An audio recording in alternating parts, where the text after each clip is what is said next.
her mantra, or like what she does when she needs to like get back in the game, is remind herself like knowledge is power. And if the least I could do is help somebody understand what rights and, you know, options they have in the legal sense, then I'm putting something else back in the world. Volume 2.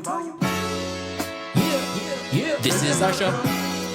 Yeah. Introspective Insight.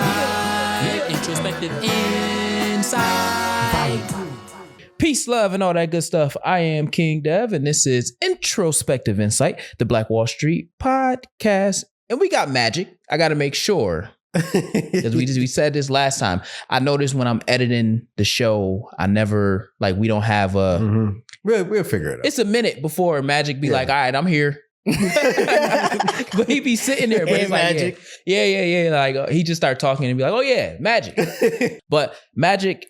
Actually, before Magic do the intro, because I think he introed the guests the best. Me? Yeah. Hey, man, I appreciate that. Yeah. Before we get into that, I'm gonna do the word of the show and the quote of the show. Mm-hmm. The word of the show is suckaroo. And it's a notable success. I never knew that word was an actual word. I know Dunkaroo. The little snack. And that's a success. Yeah, I didn't. It means a notable success. It's. How you spell that? I'm saying I said Socceroo. Oh, okay. But either then, still, I thought that was just something you say like in baseball or something. I don't know. But I was wondering a where notable I heard success. It before. Yeah, I seen it. I was like, okay, I never knew that was a word. So that's the word of the show. And the quote of the show is from the great Muhammad Ali, aka Cassius Clay. Service to others is the rent you pay for your room here on earth. And I only did that because it had the word rent in there and housing. Yeah. That's a good connection. Yeah, great connection. I like to connect the dots. But yeah, and then also I believe in it. I mean, we starting late, like literally probably 2.5, 3 hours late because I was paying my rent to society, doing community work, and community talk too much. So we was there an extra like hour late. But I mean, ain't that community? It is community. It's always hard to leave when you're around family. You be standing at the door for 30 minutes, said bye like 3 times. You got your stuff. Me, I'll be ready to go. You got your stuff and you start inching towards the door. Like, Right. Come on, let's walk to the car. Exactly. I'm ready to go. He just be leaving. Yeah. Sometimes I'm gonna say bye. I just what is that called? The Irish goodbye? Yeah. And something, I'm not a heavy eater. So I eat one plate. I'll sit around 20, 30 minutes. All right. Gotta just get up and leave. Gotta go. It's time for me to go. I don't like to be places where I'm staying my welcome too long. That's true. That is true. Hey, let me get up out of here when you ain't got to say you nothing. You ain't got to kick me out. You ain't got to kick me out. Yeah. So you rather be missed. Exactly. Good, and I ain't gonna say bye because I'm about to see you again. Right. So okay. I might start employing that. Why not? Yeah, why not? I only Irish goodbye when like I don't think nobody's gonna notice until like 20, 30 minutes later. They go, where Face at? Did he leave? Yeah, I really hope that all the places I Irish goodbye from, they thought I was still there for a little bit. Yeah. He's like, I'm gonna go to the bathroom. Then you leave. Hope the bathroom close to the door. Yeah. See, I don't do none of that. I just like how Charlemagne the Guy did that on the late night show. Like, all right, I gotta go to sleep. Yeah, I gotta go. I gotta go. So Word. That's just how I do it. Yeah, unless it's like, I mean, all my grandparents has passed away, but grandparents, I say bye. Yeah, I say bye too. Mom, dad, I say you bye. would never hear the end of that if you didn't say bye. Yeah. It's true. We avoid problems around here. Yeah. The elderly, but like He said the elderly.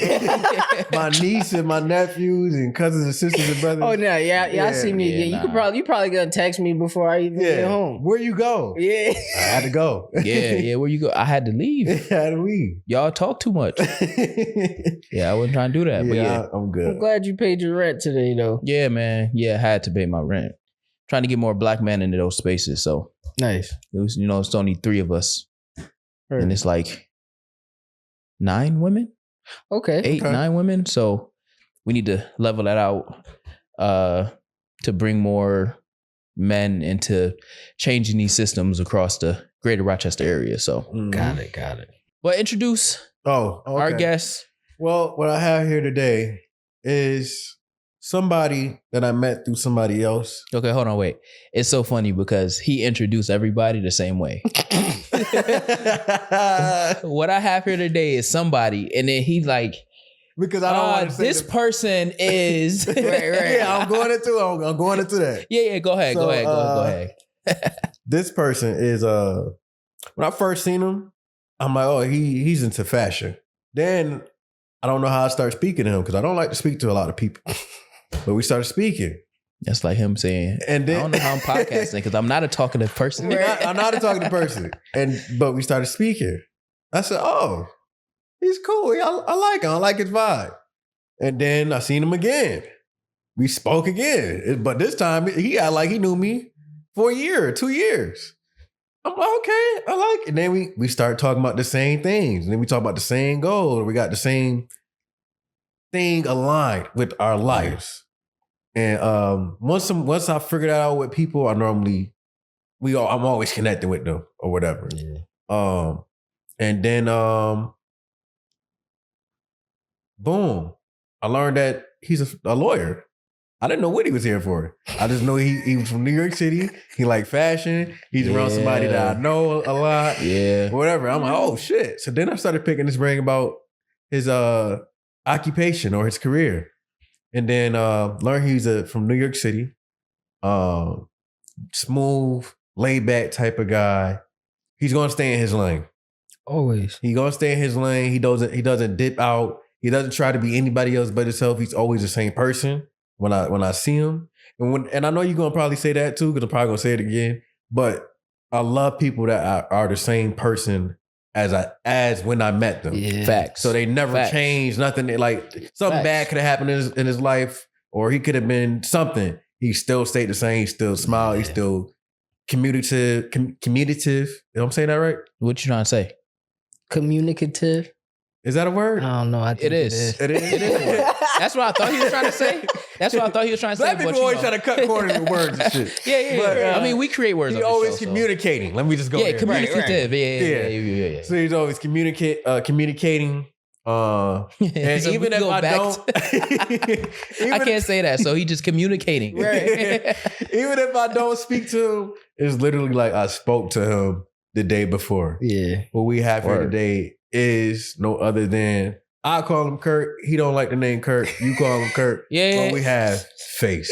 And it was CJ too, right? It was the other side of CJ. Yeah, I said Kurt, but the other names didn't pop in my head. I hate that I do it because when I see him, I'm like, Kurt. But that's why, honestly, like for me, to be honest with you, my actual first name, Curtis, has never felt like it belonged to me. Is that like a New York City thing? Because 50 is named Curtis too. Yeah. I don't know. I think it's like an old black man thing or because I know my dad, it definitely came from my dad. So I think he must have heard it somewhere from somebody and thought it was cool. I'm pretty sure same thing with 50 Cent. I'm glad you named that. One more thing to add to the introduction.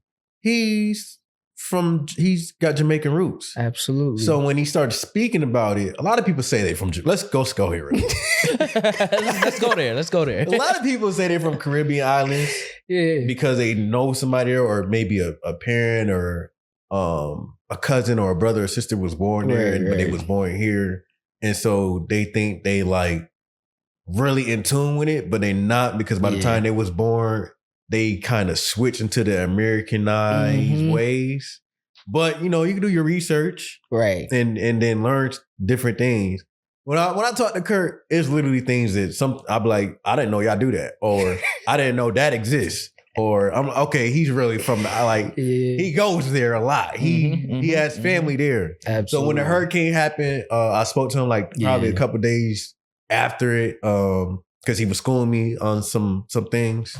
And just from that conversation, I'm like, this Kurt is a good guy, man. Appreciate it. This is a good guy. Clap it up. Yeah, it's a good guy. This is a good guy. I feel the same way. It's mutual for sure. I mean, when I moved to Rochester, like you said, I try to stay in my lane. Same thing. I don't overstay my welcome. I try to be in and out of rooms that I need to be in. But then when I feel like, oh, nah, this is a kindred spirit, like it's people here that I don't need to be worried about that with. Yeah, nah, I try not to be like, oh, let me not follow that up. I'm gonna follow it up if it feel like, yeah, these my people. And if I didn't say, a lot of people say they're Caribbean and not Caribbean. It's true. And it's crazy because in the like, 90s, why? Because the 90s, a lot of people were saying they're this, that, and this and that. And they never was. And they were just black, African American. See, but like especially in the city, you already intermixed with all of that. Yeah, so that part is true. So then because we had, the neighborhood family. So like I had a mom, but then I had mom and I had mom and I had mom. Right. So then I became Creole and Haitian and all, what I'm saying? All types of stuff. So now you can't do that because we don't got community families. I mean, I grew up, one of my childhood friends is, family, childhood family, because I see them as my family as well, are Jamaicans. So you Jamaican?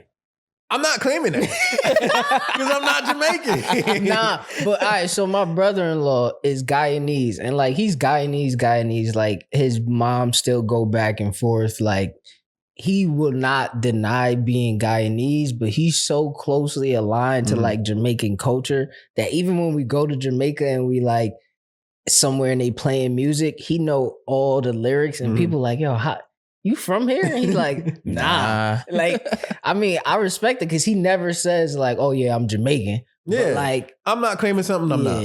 I'm not claiming. And then it's like being around that language and that's a different type of feel. Like I remember their cousin used to come in to the city and he just loved soccer. Recipes to Fuzzy, but he loved soccer. We used to look at him crazy like, the fuck, this basketball, football. We're not playing no fucking soccer. Pick one. Right. So that alone is like, I know some real Caribbean people. Yeah. And just because you have this type of hair or because you're this skin tone doesn't make you from that island or whatever. And there's nothing wrong with that. If you are, you are. If you're not, you're not. It's okay to say you're African American. Yeah, it's nothing. I'm black. Me, I don't say African American. I say I'm black. Yeah, I'm black. Yeah. I'm black. I feel like that holds way more weight than saying African American. But the thing is, a lot of people don't want to say I'm black. I don't. Man, I'm black. I don't even really go into the Jamaican part until I know you. Like I will always say I'm black, and then like specify when I need to or I feel like I can. But like, nah, it's undeniable. My parents were like first generation in America as immigrants. So like it was just patois in my house. Like my friends, see my mom and be like, yo, what did she just say? And I'm like, bro, don't worry about it. Like, there's no English, American no translation for that. So like, like you said, different cultural things. I used to go to school and be like telling my friends, they're like, oh yeah, what y'all, we had this for dinner last night. I'm like, yeah, we had some curry goat. And like little kids, little kids always trying to find something to make fun about. And they like, oh, y'all eat goats? I'm like, yeah, y'all don't do it in America, but like, that's a good delicacy, bro. But yeah, I tried to eat as much pizza when I was outside. So people know. Like I said, that my Jamaican family introduced me to a lot. Learned a lot. They dad has goats in their backyard right now, so.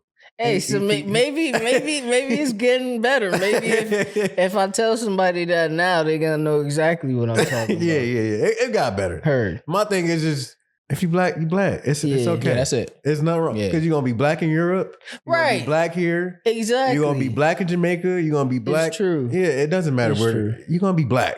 And now internationally, the diaspora is claiming blackness now. Yeah. Before they wasn't claiming blackness. Now there's a whole situation about. I was bullied being black. That was one thing I was being bullied, was being dark skinned. Made a song about it, but being dark skinned in the 90s was like the worst shit ever. Yeah, that was treacherous. That was the worst shit ever. That was treacherous. Wesley Snipes. Yo, You look like underneath the bed. We gotta put him on. Wesley. You look like Wesley. You look like Wesley Snipes. You look like underneath the bed. You look like Eddie Murphy. Look For like some Midnight. reason, Eddie Murphy and Wesley Snipes was the blackest niggas that anybody could in the think 90s. of. Yeah. You look like Midnight. You look like Midnight. We You lose look you like at 12 a.m. You look like 2 a.m. That's wild, bro. Don't let me cut the lights off. Yeah, I'm a lose. Oh, where's Yeah, Magic? yeah. Yeah, I'm gonna lose you. Don't let me do that.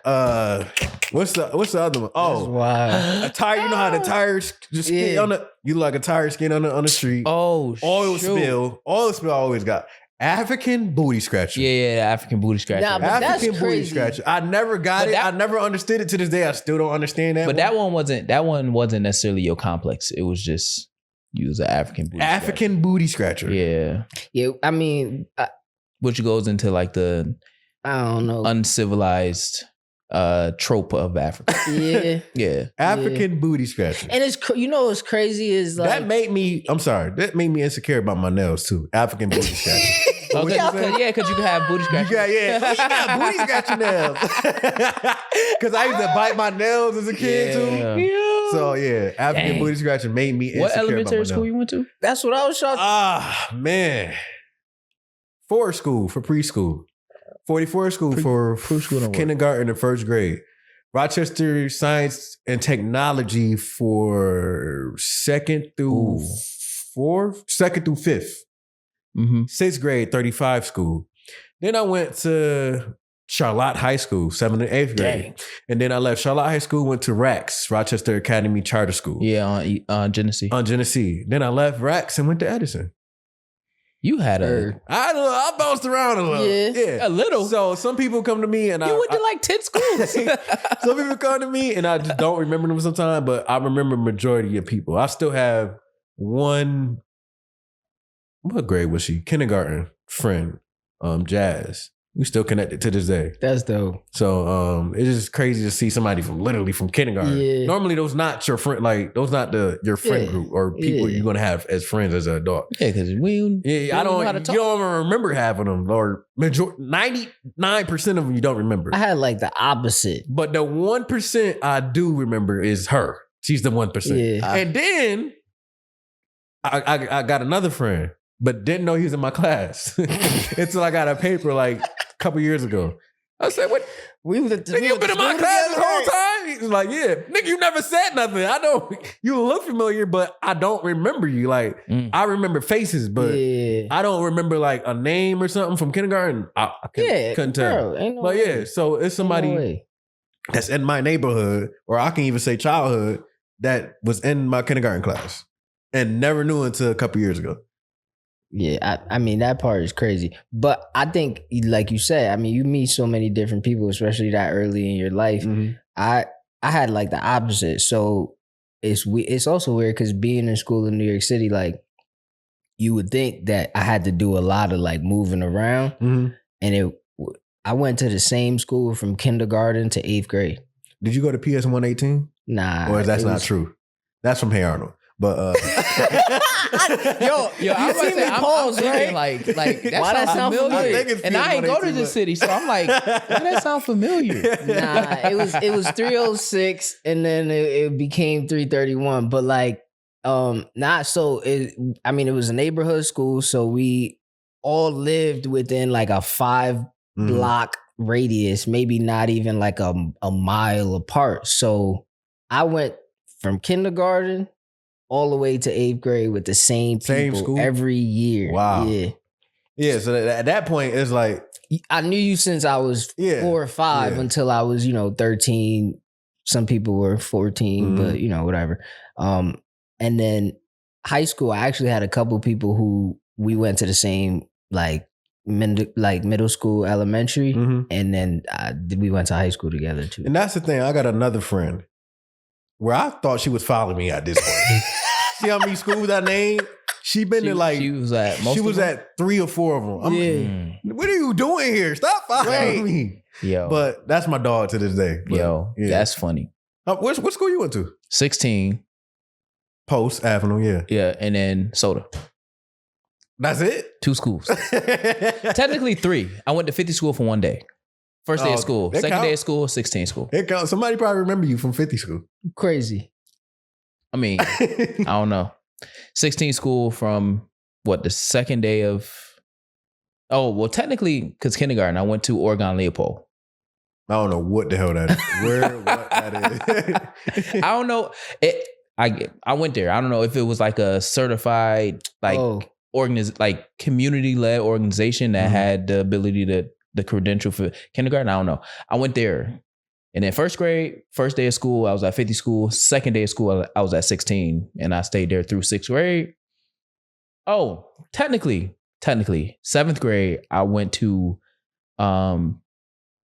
Decatur Middle School in Atlanta. Yeah. And then Monroe Middle School, which was in Clayton County. Mm-hmm. Finished 7th grade there. And then I came back up and went to Soda for the rest of the time. So technically, 4 schools. Yeah. So, 4 schools, not bad. Yeah, never had a problem. I have that. I had problems. I have that many. I had problems after the 3rd grade because I got drilled suspended back every year. Fight. You was 4th fighting. grade. He said earlier that the best way to fight is when you got He them on did the say floor. that, and then I was like, yeah. I'm not. Wait. Yeah, I'm not saying I was on the floor. That was when you got older. When you get older, I've learned that wasn't. Yeah. When I got older, I learned that the best way. That's because of jiu-jitsu and martial art. But no, 3rd grade fought, 4th grade fought. I think 4th grade is when I peed on myself. Oh no, 4th and 5th. What? I'm trying to. He's saying it like I know the background. Remember, I told you the teacher. What did I? Was that off camera? Oh, said something that was on camera. Anyway, I don't care. Anyways, remember I was standing in line. And the teacher. Can I go to? Yeah, can I go to the bathroom? We was having a conversation on camera. Okay, I asked the teacher. I'll tell you. I'm in school. I think that was the episode part of the connective. Yeah. I think it's already out anyway. Yeah. I'm in school. I asked the teacher, "Can I go to the bathroom?" We were standing in line. Yeah, we just left music, and we standing right next to the bathroom. She says, "No." I said, "Okay." All right. So I peed on myself. I mean, somebody had to learn the lesson. Yeah, I peed on myself and then I went home. Yeah. What are we doing right now? The bathroom all I want because I ain't even gonna. I gotta use the bathroom. And it was one of them like dancing around. Like you've been holding it for a minute, and she still went. All right. Yeah. Pee on myself. But 4th and 5th grade. Remember that clearly. Yeah. I remember I went even after I peed on myself. We still went to the next class. Oh, I was wet. Still doing the shit. They looked at hated you. What's going on? She hated you. I had to use the bathroom. I already told you this. Yeah. But 4th, 5th grade fought, 6th grade fought, 7th grade fought, but didn't get suspended. No. I didn't fight. So I didn't. No, 7th grade fought, didn't get suspended. 8th grade didn't fight. 9th grade, I didn't fight in the 9th grade. That's surprising. Yeah, I didn't fight in the 9th grade. That's when you really got to. That's what I was. 10th grade, I didn't fight. 11th grade, didn't fight. No, 11th grade, I fought. 12th grade, I didn't fight. Dang. I got questions, but yeah. Go ahead, ask him. We got time. Were you fighting or were people fighting you? I was That's fighting. a great question. Okay. Well, he had to. Well, the 6th grade one, the nigga poured milk on me. I can't remember. Yeah. Can't remember like the 4th and 5th and 3rd grade ones. But the 6th grade one, I remember that vividly because I was just chilling. Yeah, nah. And he comes around and just pour milk on me. What are we doing this for? I don't even talk to you. So I got up. I come home and maintain my peace. I'm just trying to eat. Beat him. And then it was like one of them things where I didn't talk to nobody from school. Yeah. So I didn't have, it's 6th grade, 06. I don't got no stuff on nothing. But when I came back, everybody like, yeah. I'm like, damn, I must have really beat the shit out of him. I blacked out. Because why are you pouring milk on me? So I had him in the corner and I was just punching him. But I used to love to fight. I don't like to fight no more. Those days is behind me. This is exactly why I said I needed to make sure that I gained weight because luckily he's retired. Yeah. Oh, I still gotta take I'm gonna take pictures of my trophies and I'm gonna send it to you. But yeah. Yeah. You fought so much they put you in fighting? Well, I did martial arts for 13 years, short, maybe 12. Did you 12, get in 13 trouble years. for fighting? Well, my dad asked me. So the reason why I got into martial arts is because I was fighting so much. Well, That's just school. We're not even talking about outside of school. So I was fighting so much. And what side of town? West side, yeah.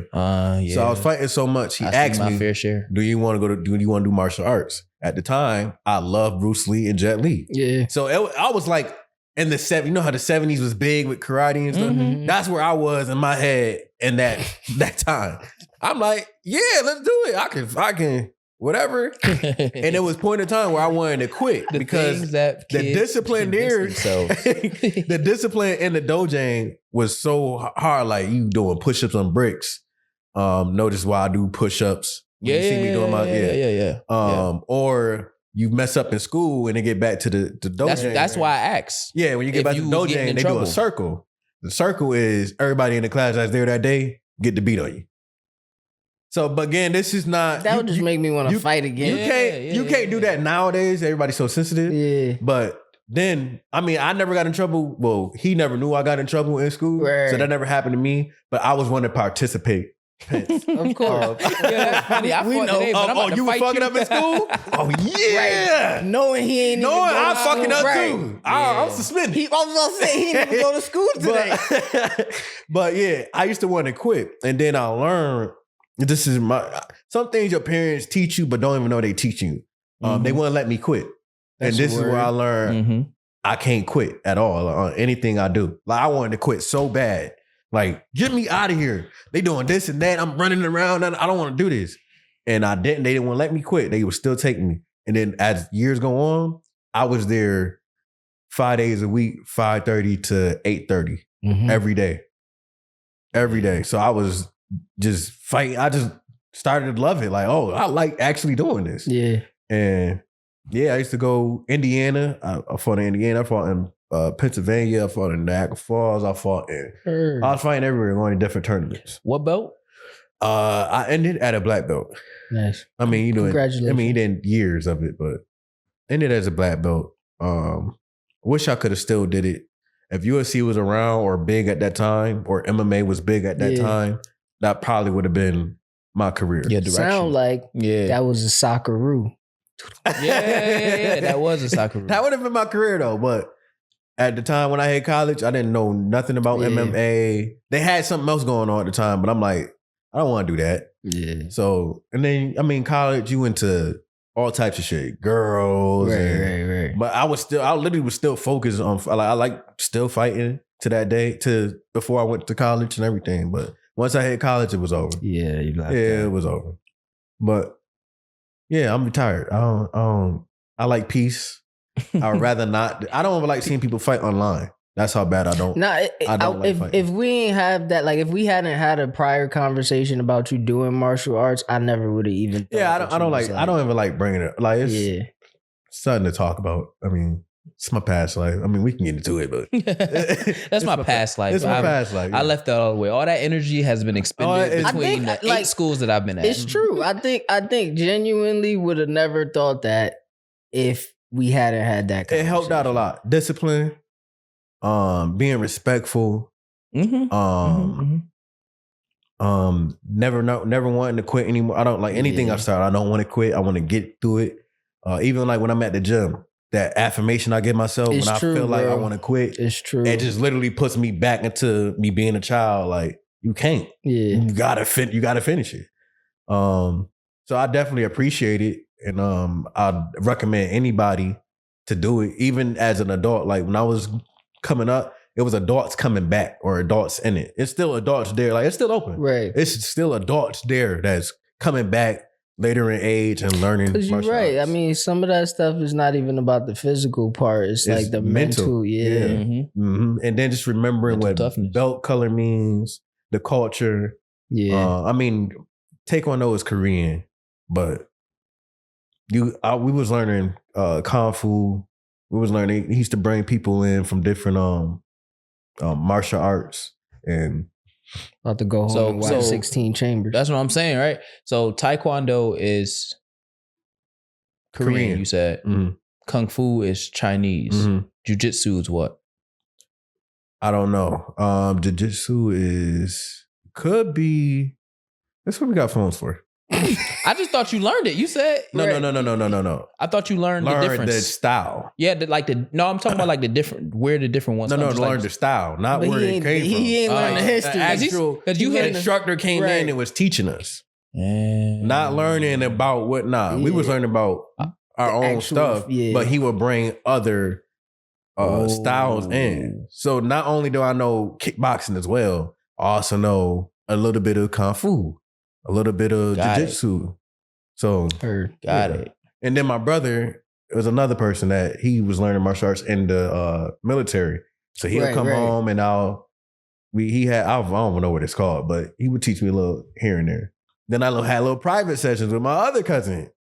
I said my brother. I said my It's Japanese. Japanese. I was going to say Japanese, but I didn't want to. I didn't want to be biased. I don't want to be wrong. Japanese. Yeah, I didn't want to be wrong. That's why I'm like, let me just look it up. Japanese. I can't pretend like I watch enough anime. It Which like makes sense. It makes sense. Actually seen them.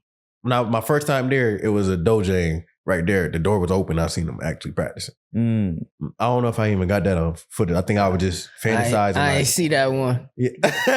Because you already know when you post anything about Japan, I'm like, yeah. That was another thing we connected on with the Japan.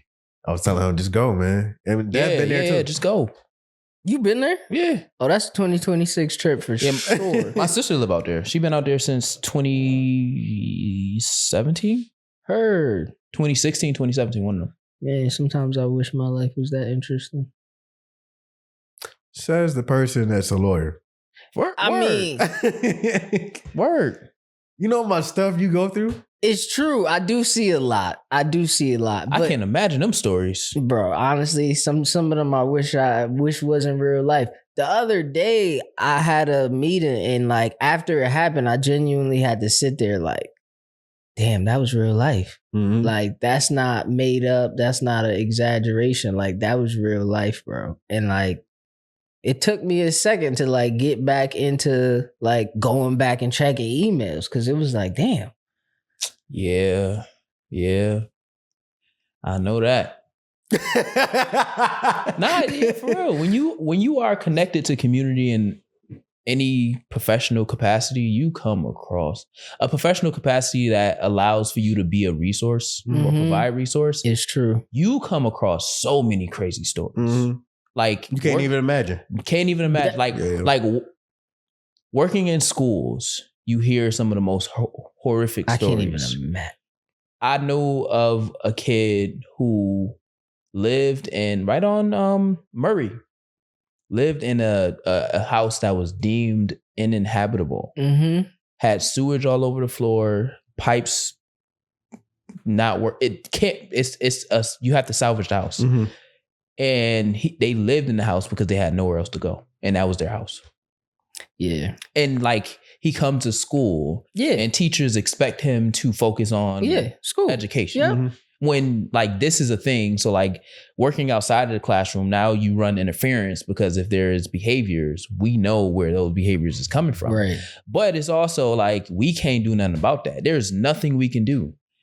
And that's the part, bro, for real. I think like in my day-to-day sometimes is like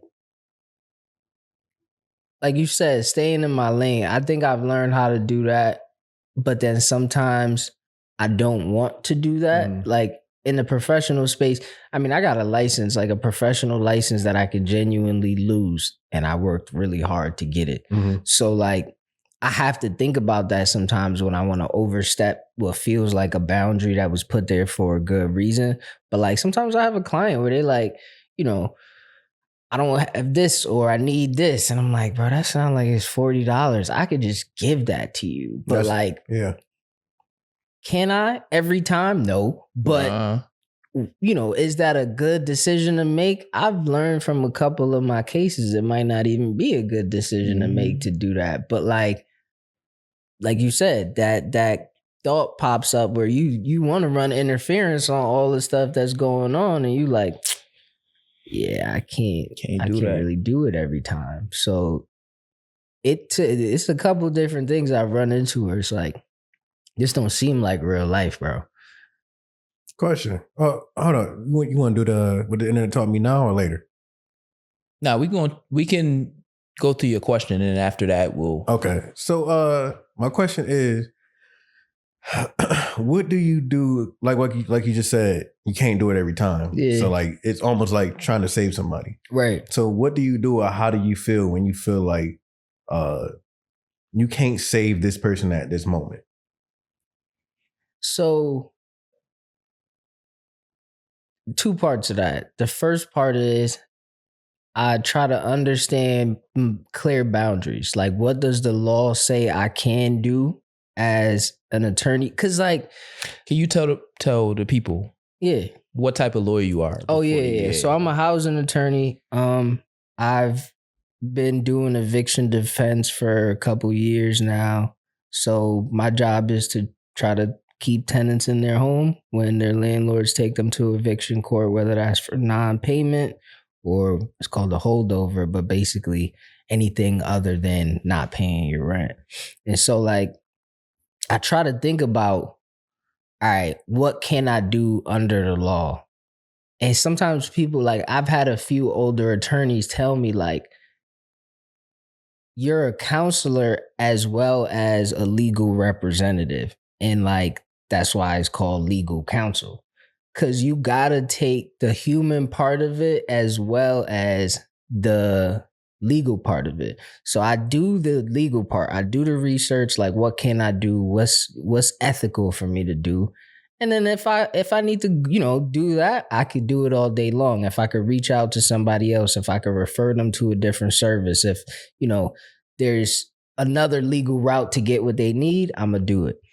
But then sometimes, bro, I got to leave it. Like, I got to cut it off and know, like, that's where the boundary lies. And, like, honestly, that's why I go to therapy. Because, the secondary trauma that you get from some of these cases, bro, like I go home and I'm genuinely in bed like, damn, I wonder if there's a law where, or like, did I do everything that should I have said this when I was in court? And like, you can't turn that off. So like without the mental health aspect of it, bro, I don't think I would be able to handle it and then go back to work and do it again. And that's the part where I got to remember, like, I got to keep my cup full because I could do everything possible and then not be able to show up for somebody else tomorrow. So. And what made you become, or what made you decide to be a housing lawyer? Honestly, I started my legal career doing trust and estates. And for people that don't know what that is, it's like wills, trust funds. You still do that? I still know it, but I always tell people with law, it's almost like medicine where there's new inventions, there's new systems every day. So what I've practiced with might not be the newest options. And so like, would I give my friends and family advice? Probably. But would I like try to charge somebody for that process? Not really.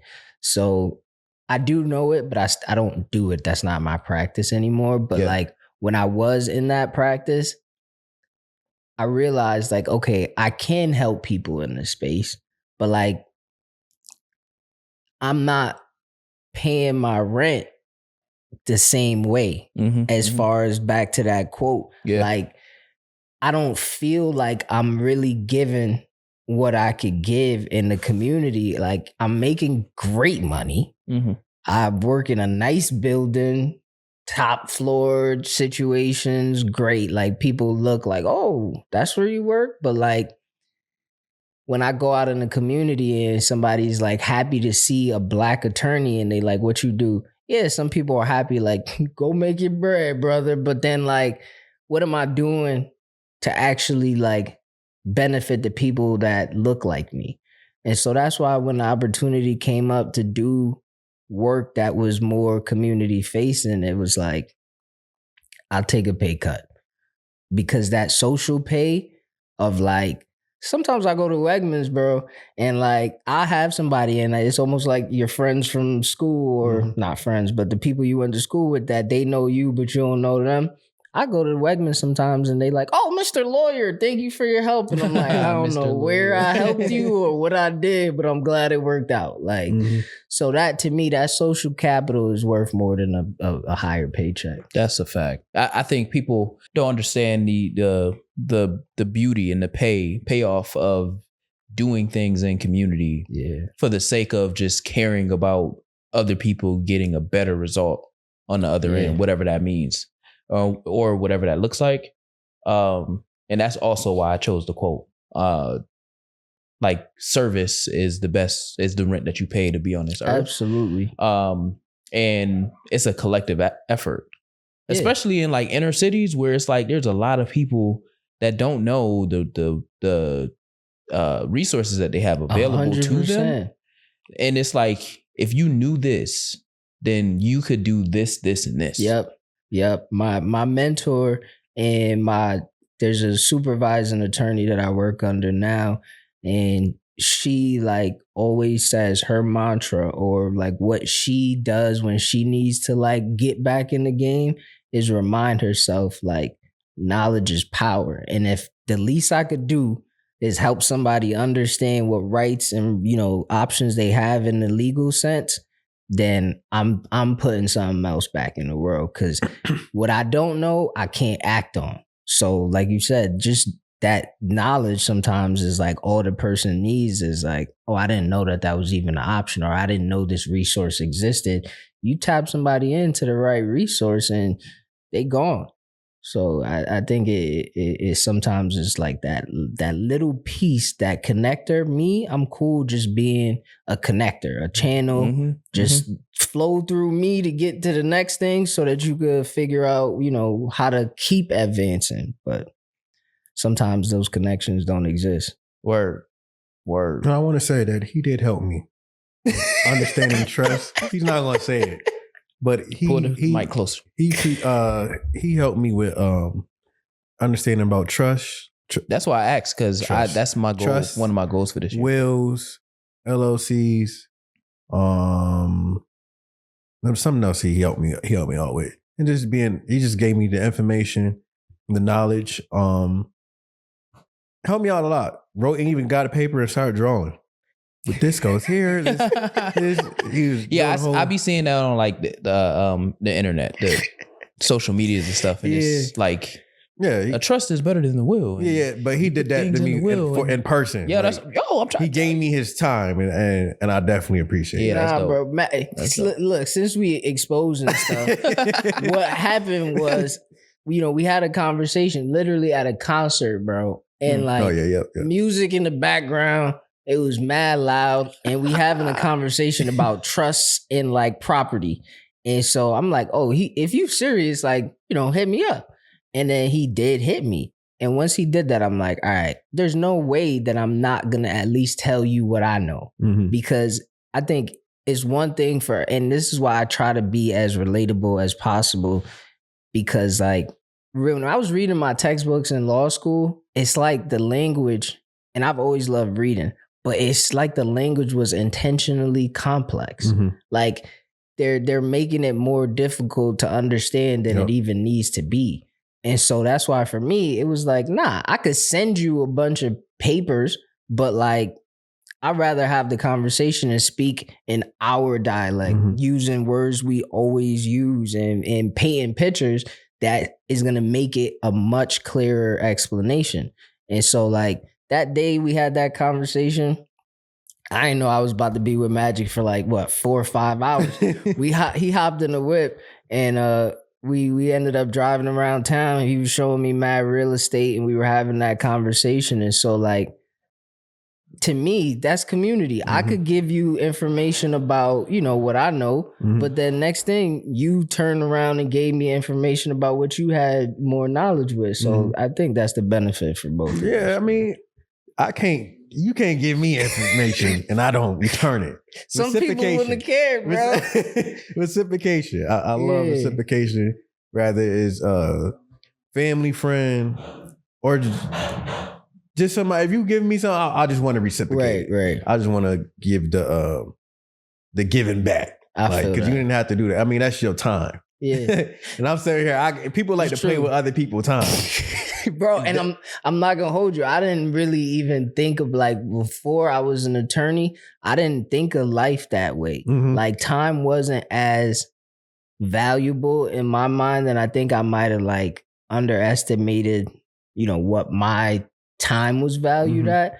But then when I started seeing like what people were charging for their time, Oh, yeah, like yeah, it's yeah. lawyers out there that's charging $1,000, $500 for an Mhm. hour of their time, and Yes. it's like that person, you waste 30 minutes of their time and they looking at you like, yo, you just cost me $2. Right. Like this is not light. And so like for me, I mean, I still don't really think about it that way, but when it's like passing knowledge or like having a valuable conversation to me, bro, that ain't something that I'm trying to like put the ticker on and be Right, like, right. oh nah, time's up. Yeah, because I man, it's crazy because then you started thinking like, damn, is this for money? Right, Or because right. what you telling me, I already seen online. Yeah. I don't want to go online because not everything sometimes you gotta go through a rabbit hole It's to find true. something. But you just talk to one person and they know it right then and there. Exactly. And then they can explain it even more where it makes sense to you. It's not Right. in that type of Right. language where you kind of confused of what they trying to actually say or whatever. Yeah, and I try to like walk a like a thin line. It's not really that thin because honestly, it's like lived experiences versus textbook knowledge. So like, it's not even street smarts, but you could kind of think of it that way. Where like, on a normal day, I'm not saying wherefore all this like legal jargon. Like that's not part of my normal vocabulary. So like for me, now that I have both, I could just put them in the middle and like now you're getting the knowledge that I have of the legal side, but I'm not saying it in a way where it's hard for either one of us to dissect it. So I think sometimes that part is a skill in and of itself. And I never want to dumb it down and try to like be like, oh, if I say it this way, the person's not gonna understand. But it's also like, why you got to take 5 minutes to say something that you could have said in two? Like we like kind of like when we was talking about patois and like my parents like saying things in patois and my friends being like, oh, what they just said. There's not a direct translation, but let me find the words in English or American English that say that same thing. And what they call it, AAV or whatever now.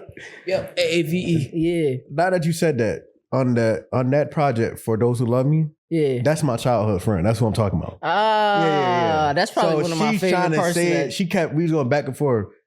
I don't know how I'm gonna say this in the right way or the American way. I'm like, don't. Yeah, just figure it out somehow. Yeah, so some words she switched or some ways it's not. But yeah, that's one of them. Right? Yeah. That's probably one of my favorite parts of that tape. Hello, sorry me delay. Me just come from a virtual session.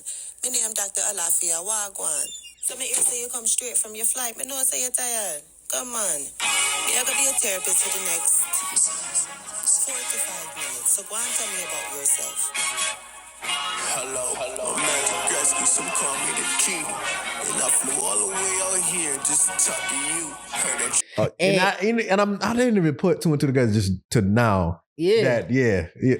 Like genuine. And I've always loved skits and like, intros and outros to music, but like that, like way you weave that into that project, to me, that was fire. And then I think Jamaican people have always been interested by like the language that and the way we speak English.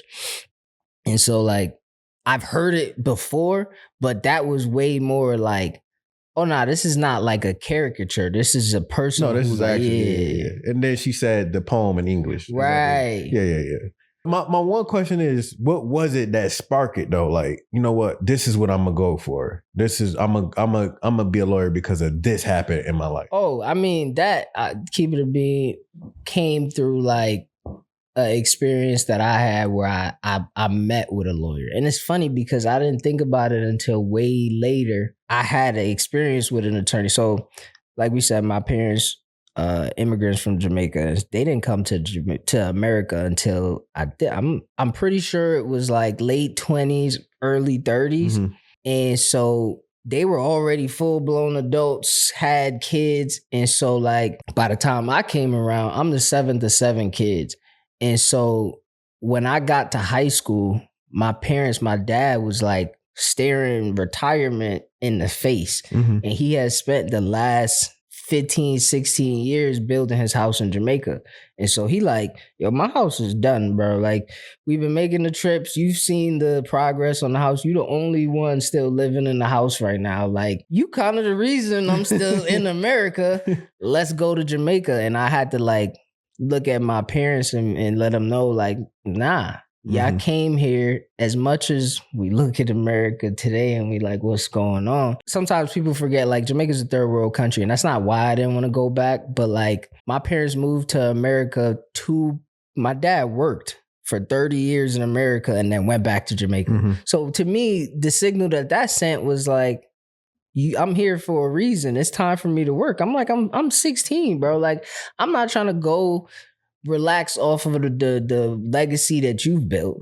You built your house. I'm proud of you. Like, I still have my life that I need to build stuff with. And if I'm going to do it, if I'm going to work hard, I'm going to do it in America. And maybe I could do what you do when I'm 16 and move back to Jamaica too. So all that to say, my dad was like, cool. Like, you know, not cool, but like, I see the decision you're making.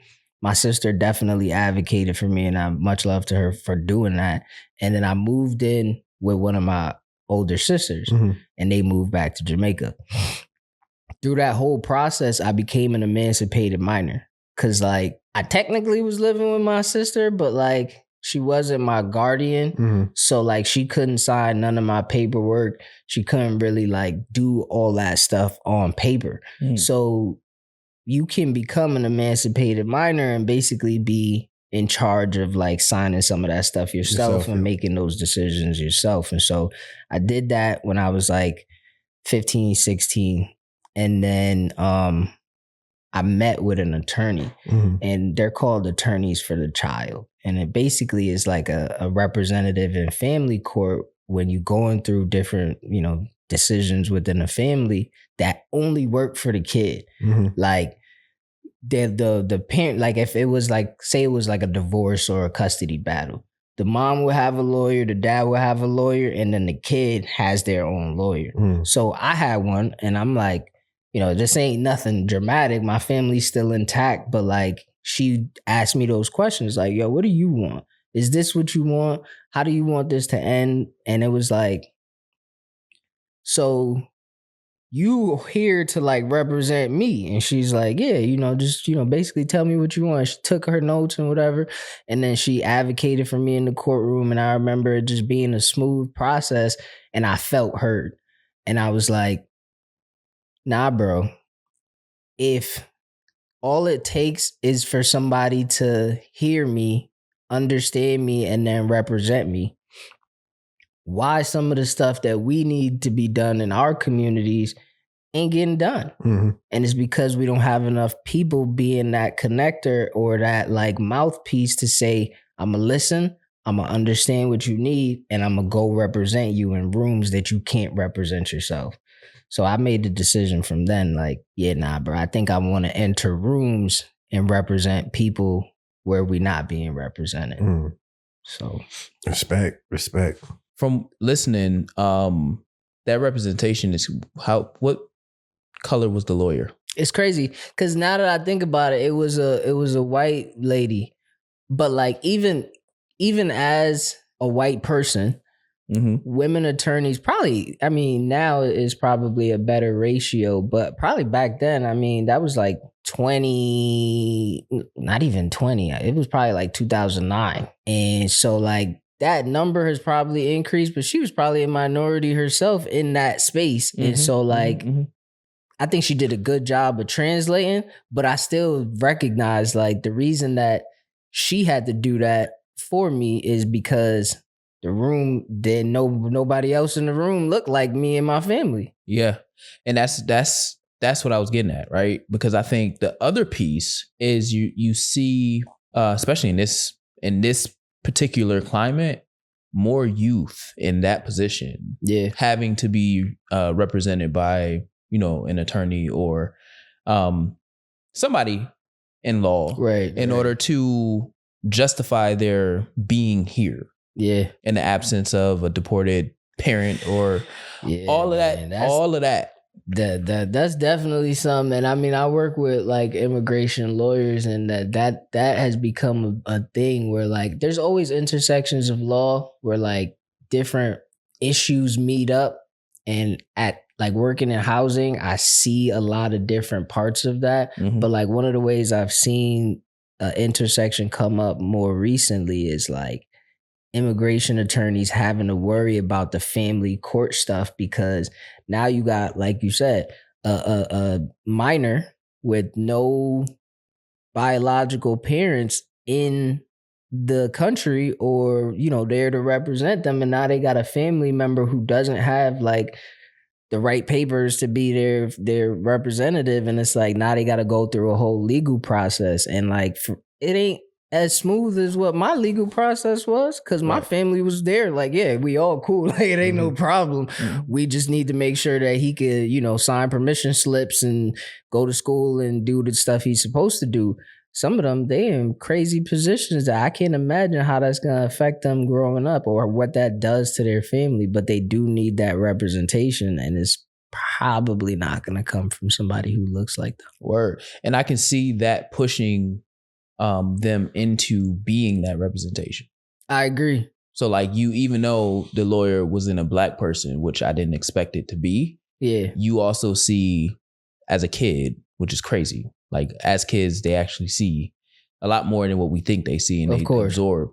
But you were able to see that this is a lane that I can support people that was in the same position that I was in. Right. And then as you grow up, it's like it becomes more clear. Yeah. And it becomes more clear. I couldn't do all that reading.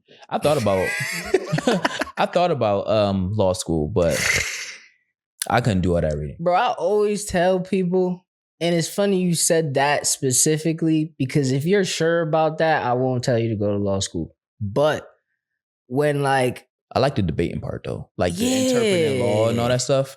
That's what'll get me through the reading, because I'm like, I know there's something in here. I turn into exactly, like, bro. I know it's something in here. You said it earlier, like I know it's a law somewhere that I can use, right? And like I told you, I'm 2-0 in eviction court, so I had to understand the law, and I had to understand. That's when I started to really think. Like I started to really tweak my brain to understanding that there is two languages on one piece of paper.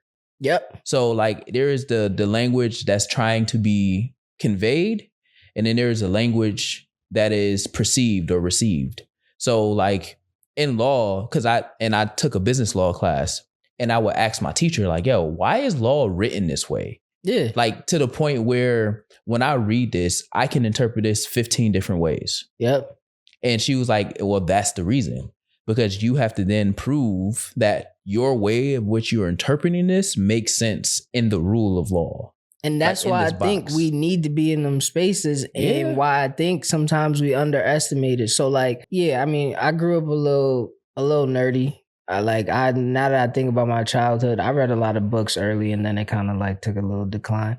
But like I was playing with Legos, and like until I started to like, oh nah, I could play ball, I could hoop, like that. This is fun. I'm gonna be outside. I'm gonna try to do stuff I shouldn't have had.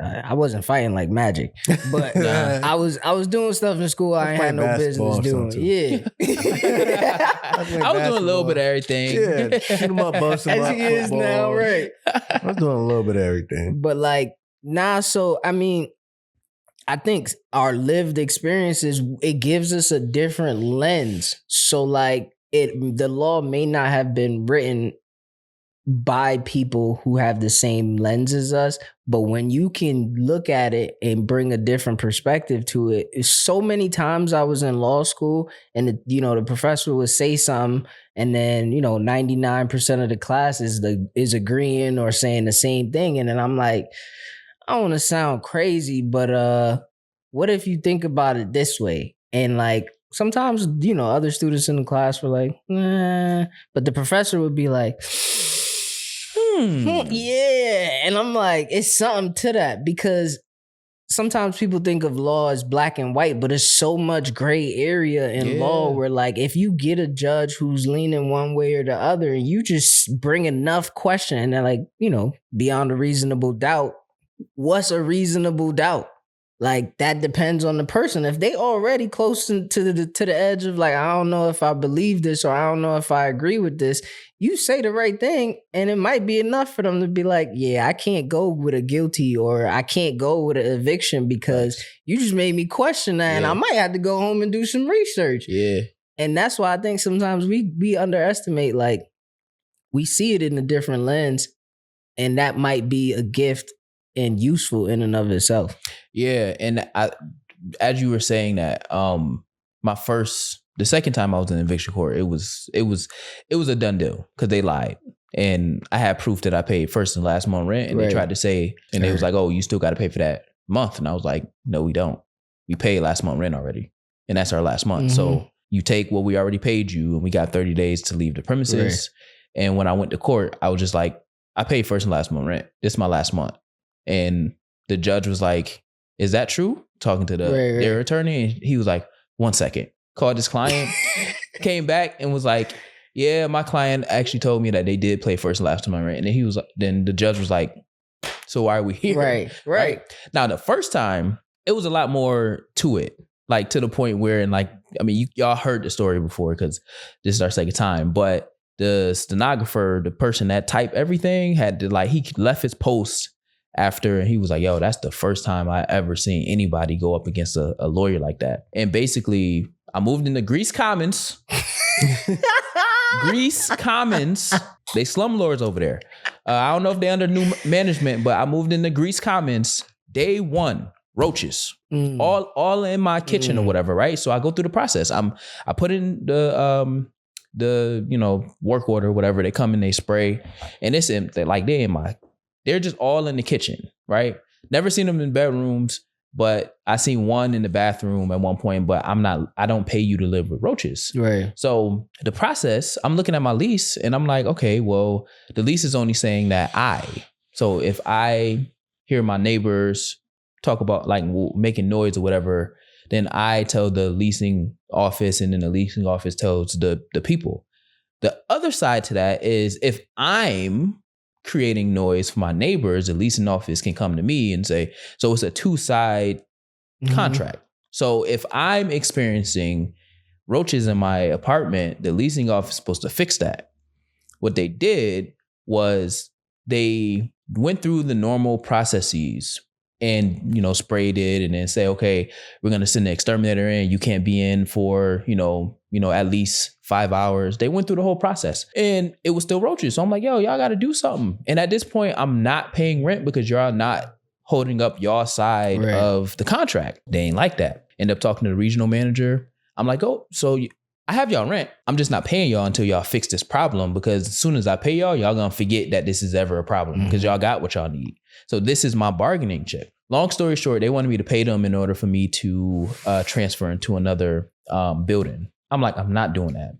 So they're like, all right, we're going to evict you. Okay. Go through the whole process. I go to court, and the way the eviction court works, I don't know if it still works like this now, but the prosecutor, basically, because you will be the defendant, the prosecutor, which is the lawyer for whoever's trying to evict you, he pulled us and like one by one talked to us and basically says, if you go through this, you will owe X amount of dollars. For this particular day, everybody, it was like $5,900. If you settle right now with me, I'll go up to the judge and we'll say, we've settled for an amount. This is the amount. I'm like, why would I settle? I'm living with roaches. Y'all not? He was like, roaches don't amount to not paying your rent. I go, oh, wait a second. My contract says y'all fix whatever problems I have. Y'all didn't fix the problem, so y'all don't get rent because I'm paying you to fix this problem. Y'all already got the first month and the second month, or y'all got the first month, but y'all wasn't getting the second, third, fourth, fifth month until y'all figured it out because y'all are prolonging this. And I gave you an ultimatum, but you didn't. I was going back and forth with him around law and the contract so much that he got annoyed and he was like, well, I'll see you in court. because it was basically like we settle for this amount or you're going to have to pay more because we're going to tack on lawyer fees and all of that other stuff. So I got in front of the judge and I was like, I have all the evidence, Your Honor, playing the game. And I'm like, I have the money. I just want them to move me away from this thing. The lawyer got up there and said, we brought the roaches. It's our fault. The roaches wasn't there before they came in. So they're trying to not pay rent because they're dirty, basically. And I was like, I brought the roaches. Here's the picture from day one. How did I bring something from day one and nothing is packed up? Nothing is packed up. And basically it was an infestation under. Heard. So it was coming up, the pipes and I don't know, all that stuff. To that point, I presented an argument so specific that when he went to case law in previous cases just to try to say like, well, under this ruling in this court, the tenant still had to pay rent regardless of da-da-da. And the judge was like, that doesn't apply here. I know that case and it doesn't apply to this particular situation. Obviously, I had to pay like $1,100 after all the paperwork and stuff. And I moved out because I had to move out too because the eviction process still went through. It was crazy. But I didn't want to stay there. And it was like, you either stay here or you move. We already had my roommate at the time. We already had something lined up at the top of the year. So everything worked out, but I ended up getting back like $1,200 and I paid them $1,100. So I lived there with roaches for free. You got paid. And I got paid $100 for everything. Me coming prepared is because I watched Law and Order and all that other stuff. So like, I'm that type of person where I interpret language and information and all that stuff. And I'm like, I don't have to pay you if you're not doing this. So in court, I was like, if my neighbor is making noise and you don't correct it as the leasing company, I have the right to not pay you because my contract says every time I pay, you are ensuring that everything around me is clean, rodent free. It's not full of insects and all that stuff.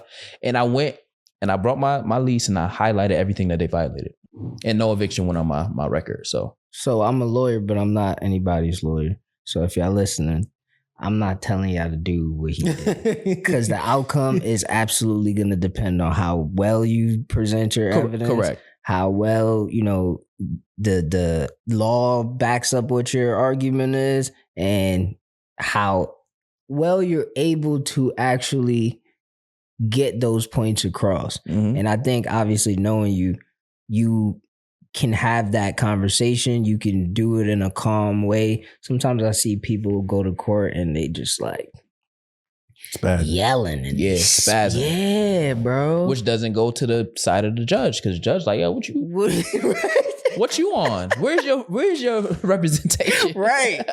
But nah, I'm definitely glad that you actually took the time and stuff to prepare because I feel like that always shows a level of like accountability, a level of respect for the whole system. And like, I mean, don't get me wrong. Don't even get me started with the criminal justice system. But like, I think as a whole, the idea makes sense where we can represent, our thoughts and you get a chance to put stuff in front of the judge and let the judge make the decision or a jury make the decision. And like, sometimes I think genuinely everybody can do it. Like, of course, there's different disadvantages and other people have, benefits and stuff, resources available to them that make it easier to go through like law school or something like that. But bro, it was days when I was in law school where like my roommate at the time would like wake me up because I was asleep, like just at the crib, textbook still open and like I'm sleeping on the table. And he like, yo, did you finish your cases? And I'm like, nah, bro. And he like, well, I'll sit out here with you for a minute, but like, I gotta go to bed. And I'm like, it's like what you said. It's just that thought of like, yo, I got 50 more pages, but I can't quit. I just gotta at least finish this. If I'm gonna quit, I'm gonna do it tomorrow. And then like, tomorrow come and I say the same thing. But like, I don't think I got a superpower brain or nothing like that. I genuinely think like we could all do it, obviously with the right resources and stuff. But like, I think everybody's voice is valuable. Everybody's thought process is valuable. You're going to see it a different way than I see it. And I think the room is there for that. Yeah, and by no means I was not giving legal advice. Oh no, I cannot. I know who I took a gamble. And I'm glad it paid off. And don't think that I wasn't nerve wrecked in the process, because when it's mad intimidating, like talking to a judge and being in that, and then it's like you got to say Your Honor, but you don't know. I didn't have jargon. I was like 23 years old, 24 years old at this point. So super young, but I just knew that they was on some BS, and I had everything that I needed. So I didn't. And the other part to it though also is I had the money. And like, I had the money. That's the part. It wasn't a situation where I went there and I spent all the money and then I told the judge I haven't. One of the things I was like, yo, I got the money. I just need them to fix this problem. Right. And the judge was like, oh, if you got the money, what's the problem? And they was like, oh, well, you know, they can't. That's when he ain't have nothing to defend why it wasn't. So don't do none that I said if you didn't have the money. Even with the second part. Yeah, right. That's a fact. Y'all not me. I study these shows, man. And I read law for free. I mean, for fun. Like, for example, I got my carry permit for New York. Right. I just got it. I live in Jersey. I'm in between both cities, and I'm trying to get my carry permit in Jersey. And they have different, obviously, concealed carry laws. So sometimes I woke up one morning and I just looked at videos on YouTube around like other people with carry permits, and I just started reading the carry permit law. I still need mine. That's another thing Magic had me feeling like I was behind on, bro. Because when he was like, "No, just do it," and I'm like, "Why am I slacking? I still haven't turned it. Do it. I still haven't turned it. I was supposed to have mine a long time ago. Niece ain't do it. Nephews ain't do it.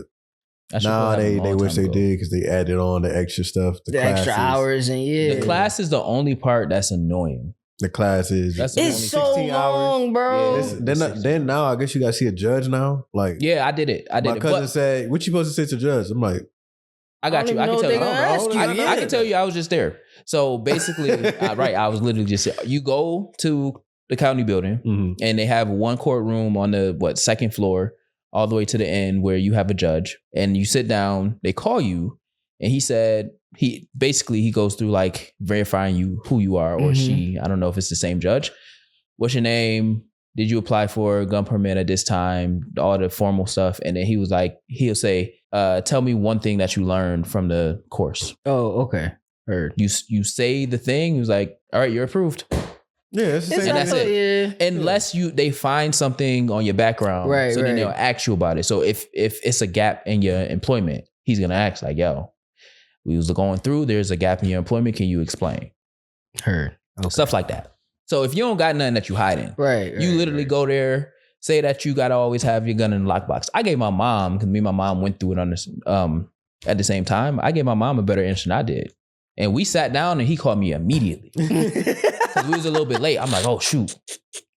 So I ain't know. So then when I sat down, I was like, oh, say that, you have the duty to retreat. Right. I was like, you got to always lock your gun up. He was like, said, that's enough. Yeah, but that's what happens. None of that. Yeah. So I don't know. Don't come to me for that. When the last time you bought a gun? Years ago. Yeah, now you gotta pay. The process is different too. So now you buy a gun. You don't leave with it. Yeah, no, that been the same. So you buy a gun, then you have to go down to the county building, pay to get it put on your permit. And then you go back. Yeah, that's what. And you got to like do the background. It wasn't like that before. You would buy it, do the background, make sure everything is good, then you put it on your permit. So yeah, that extra part wasn't a part. That extra part is not on there. So then before you buy it, go down with the little slit, show them, take that. Go back and then you walk out of it. Yeah, you don't have to do the whole another background. It's it's a little backwards. You don't do the background until you prove that you took the slip down and put it on like that. Never had to do that. Because then now, so don't buy a gun on a weekend. Yeah, right. You have to, and I bought mine on Saturday, so I had to wait until Monday in order to. So the other part is like it's a money grab because if it's a bullshit. Yeah, so you buy your gun, you pay the full price. You go to the county building, you got to pay $9 or whatever to get it on there. So now you go back to do your background, say you fell. Now you're gonna go back to the county and pay to get it off. Oh yeah, I didn't even think about that part. Yeah. True story. Even if 'cause you put it fail, on there before even you with the got it. permit, you something wrong with your background, you didn't write something down, they'll reject you. Oh, easily. I probably got to print out a whole new packet. So yeah, if you got a criminal background or something might happen that you thought about, or you've been arrested somewhere, Right. just go get the your history just to put it down on the sheet. Social I ain't media. got no arrests on my record. Yeah, but again, But- all that stuff is new. I don't know about none of that. I was kind of looking forward to the. the class. Not the 8 hours, because that's the part that's That's some throwing bullshit, me, but bro. go ahead. Like, I want to do a class, Mm-hmm. but like to give up my whole weekend, that's what been 16 making hours? me. Yeah. 16. That's crazy. So you it's could the do a 8-8. Saturday and a Sunday back to back, or I think you you can't could do a break- Saturday and a Saturday. They need to do night classes too. I mean, they I'm pretty do. sure you could. Yeah. but- Yeah, I need to do that. What's that? 6 to 2? That's 8 hours. 6 a.m. to 2. Oh, I don't know about night, but I think After that, 2 to motherfucking. he said, "Look, I'm gonna be here Nah. for 16 hours, and that's it." Yeah, I think it's like 9 to 4. 9 to 4. 9 to 4. Yeah. Because you need your range time. And if you do Oh, raffle, you gotta go to the range too. Yeah, that's why I'm but not it's like too I think mad. I think it's like 6 feet though. Mm. I mean, 6 I also am yards. kind of curious about the laws. I kind of want to listen to that. that was where it get tricky. Yeah, So, just one I'll point out. Say you got a gun, right? This is New York State because every state is different. right. You got your gun. You put it in your glove compartment, your glove box. That's not concealed. You put it in your armrest. That's not concealed. You gotta put it in something and then put it in that. No, you have to have it on you. What? That's concealed. If you didn't know that. So That's stupid. you can't put it in your door. That's not concealed. You can't put it in your armrest. That's not concealed. That's not concealed. It has to be on you. And since New York is not an open carry, Well, you can't put it. That's concealed. Yeah. It makes sense though because the federal that's going off federal. So if you keep it in your car, I wouldn't keep my gun out. You in keep my it in your car and your shit gets It got to stolen. be a lockbox. Yeah. You're done. I know somebody that should happen to. Oh yeah, You're done. They take your permit. it should be on you at all Yeah. times. So if it's I mean, in I the would car, definitely keep that's it why on it's me. not Yeah. concealed because you leave it in the car. It's not concealed. All right, so boom. What about this? Like you got it on you because you got a whole. I be making up scenarios in my head. Can't go to the bar. because he's a Can't go lawyer. on the bus. No, all right. So boom. I was Can't thinking do about public that, right? transportation. But like, say you It makes and sense, though. That makes your sense. wife, your girlfriend, Uh-uh. whatever, y'all going out I'm on sure a you why it date. don't make sense. It's a couple places y'all going that you can carry it. There's right? 90% of the in New York, 90% of places that what you're trying to explain, you can't. That's what I was thinking. So And then, why is because alcohol is being served. right? So if I got it on me, what I'm supposed to do with Lockbox. Lockbox. it in the car? Yeah. Yep. Okay, That's concealed because Yeah. it's a whole lockbox. Right.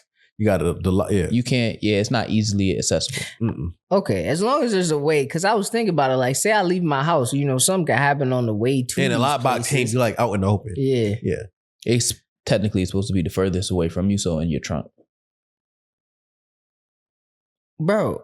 So None I of it can't makes drive sense. with it on me. Yeah, that's If- concealed. If you're like carrying it, Oh yeah, I mean that's how I would Public do it. transportation. No. Yeah, Anywhere they sell alcohol. This is only New York though. Upstate New York because New York City is different. yeah, it got to be worse. It's oh yeah, New stricter. York City. So is, you get your permit here now.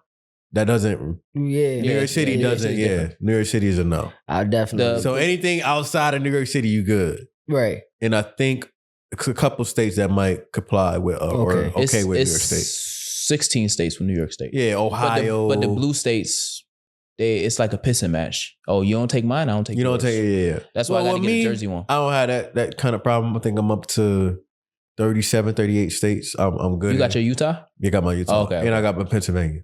So Well, That's but you just- still can't go to Jersey. no, you can't do Jersey. That's why I'm getting my Jersey. But I'm gonna take the there's 50, certain places you gotta have your own 50 state shit. NRA. But then again, you got like Florida or Texas and Florida. You don't need a permit. it's at open all. carry. Right, well, that whole right, right. section, Mississippi, Georgia, Yeah, you Alabama, don't need it's you all don't open need carry. No, you can just go in the store and buy it. Constitutional carry, I meant. You don't need no permit, no nothing. Just walk in, Yeah, you do just a walk in, background buy check, walk out. That's it. Seen a video online, and they was talking about a pastor who Reverend or whatever. I don't remember Drewski? who he was. Huh? Juicy. Yeah, I think it was somehow connected to Juicy, and he was talking about having a open carry or a concealed carry. I don't remember which one he said, but they was talking to him about it. Like, you think that's cool? Like as a man of God or whatever they were saying it as. And he said something about like in some verse. Why wouldn't it be cool though? I don't know. And I never even thought about it until I seen that video, Keep It a Bean. Like, I never really even considered, like, will God be mad at me? I don't think so at all. You're not doing nothing wrong. I never thought You're so. protecting yourself. And I didn't do nothing. And it's part of the amendment. So I didn't do nothing. Yeah. So I don't think it's a problem. But no, because the devil work overtime. Come on, bro. You can't. Some people you can't control. They come in your house or we watching you, and It's true. what I'm supposed to do? Pray? Yeah, nah, listen. That's what one of the people on the thing was like, quote a scripture to He's him. finna stab me, and I'm just supposed to pray. Right. Nah. That's bro. he finna shoot me, and I'm supposed to. Ain't that no way, work. bro. Yeah, you gotta protect yourself. I don't think God would be mad at me at all, bro. No, At all. I mean it's man made for one. yeah. Yeah. So what? Where we in? Why would he? He got so much. He or she, because I don't know what God is. He or she Sure. or got so much shit on they fucking on their mind. It ain't They're that. not worried about that. They're not worried about that. Oh, it was a tsunami over here, but you want me to worry about you having a gun? Right. Nigga, it's 100,000 people that's at risk. And I mean, I hope that I have this concealed carry and I never ever have. Yeah, I don't want to use well, it. Yeah. You shouldn't want to use it. Yeah, you That's don't, what I'm you saying. don't want So, to like, use it. It's what just- am I doing wrong I'm for just having it? You know, like the way that this country is going, I'm just making sure if one of them other countries come over, I can protect myself. You know what I'm saying? Shit, you don't need to be in another country. You could be right at home and somebody. true. No, that's what I'm saying. They come Yeah. over here because everybody about to be at America. America at America. So I truly, Or I probably think about it way too often because, like, I'll tell you now. When I grew up around gunshots. Right? yeah, Ran from gunshots. we all did. All types of shit. Yeah. I ain't never run from no gunshots. Yeah, ran from gunshot, been shot at. Yeah, I ain't never been shot all at types of shit. My life is a little With a BB gun, little maybe, hectic. but not no a real BB one. guns. I don't. I remember one. I ain't even gonna say that story. But I don't know where I was going because that just fucked me up. What I was you saying? said you been around guns for mad Oh, that's what I was Yeah, going. you ran from guns. But that moment, I had my own gun, and I went in that goddamn gun range Yeah, and heard how loud that shit is Yo, in your goddamn loud. head. Loud. That's what made me scared. Yeah. Like shaking. I had to Wow. leave. Like, what the? What did I just do? You have to socialize yourself to it. Yeah, because that could have been like a PTSD trigger. yeah. And I didn't know. I didn't realize at that time. True, bro. Because when I shot it, that shit was so fucking loud, and your hand. I'm like, Yeah. What you shot first? oh hell nah. I had what was a you shooting? Smith & Wesson 9mm. I still got it to this day. I don't care, but I still got it to this day. I never shot a handgun. Handgun, I shot a I've Draco. only shot long guns. I don't shot. No, Dracos I actually love. I see why people love Dracos. I actually love Actually, Dracos. I actually like. I love Dracos. I concur but, with that one. Yeah, pistols. Only thing I haven't shot is a shotgun. Just because I know That's that what I shit want hurts for your- my house, bro. No, shit. don't. I'm good on. That's what I want for the crib. I mean, at a point in time, you can get one without a permit. I know that. But that now- part, Yeah, now you need- Now you Now need a you permit for a rifle and pistol. Yep. I meant rifle, pistol, shotgun, Yeah. Nah. and bullets. You can't even buy bullets without your permit no more. Yeah, and you got to do a background check. Then you gotta do background. The back. I've never been worried about the background check because luckily Yeah, I you're never, not a criminal. I never got in trouble for none of the dumb shit. I mean, I hope right. not. Being a lawyer Yeah. and in trouble. Yo, I had to go through a whole character and You ever- fitness thing. You ever seen that show 61 Street? Yeah, I did.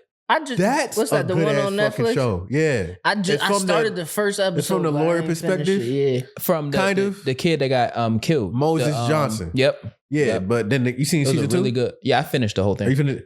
That's a great you should watch that. It's literally on my recently played, but I think I started it and then I'd be so tired at the end of the day, bro. Yeah. I gotta catch myself. It's wintertime too. Yeah. So that shit make you even sleepier. Bro. But I just had I was eating sugar earlier. I've been on a little fitness run. Yeah. So like I just said before, Saturday I kind of eat whatever the fuck I want, but I go back on Sunday and I just had a crash, but then I woke back up while we were sitting here. Well, I saw you. But then I woke back up and see, look, I don't remember what the fuck I was supposed to say. I don't remember neither. Anyways, that's a good show. About 61st Street. Yeah, that show is a phenomenal show. It is. I love watching. I'm gonna go back to show. it. Is. Yeah. I'm gonna go back. Great perspective. Great, yeah. Internet taught me. Yeah, what did the internet? The internet taught me about Roger P. I don't want to say his last name wrong. I had it earlier, but I'm bad with names. Roger P. is a writer from Motown. Roger P. had a girlfriend named Helga, not Helga G. Pataki from Hey Arnold. Start with a P too. But her last name started with a P because they was married. He brought her on because she was musically inclined as well. Brought her on to Motown. He found out she was cheating. Dang. And had an affair with people in Motown. Dang. But prior to that, he was making songs about her. Hits. Like You My Everything, The Temptations, Gladys Knight hits. But then once he found out about the whole affairs, he started writing suicide letters through songs. And one of the songs that he wrote was I Wish It Would Rain by The Temptations, which I brought up a couple episodes ago. Mm-hmm. And after that song, like a week after, he killed himself. He just couldn't take it no more. Because you gotta, he writing for some of the greatest Temptations, of Gladys all time, Knight, Marvin Gaye, singers of all time. So like you write that, and then now you gotta like hear it everywhere. Mm-hmm. That's crazy. And the thing is, when I said that was my song of the week that week, I literally told him, I think that was a Mav episode.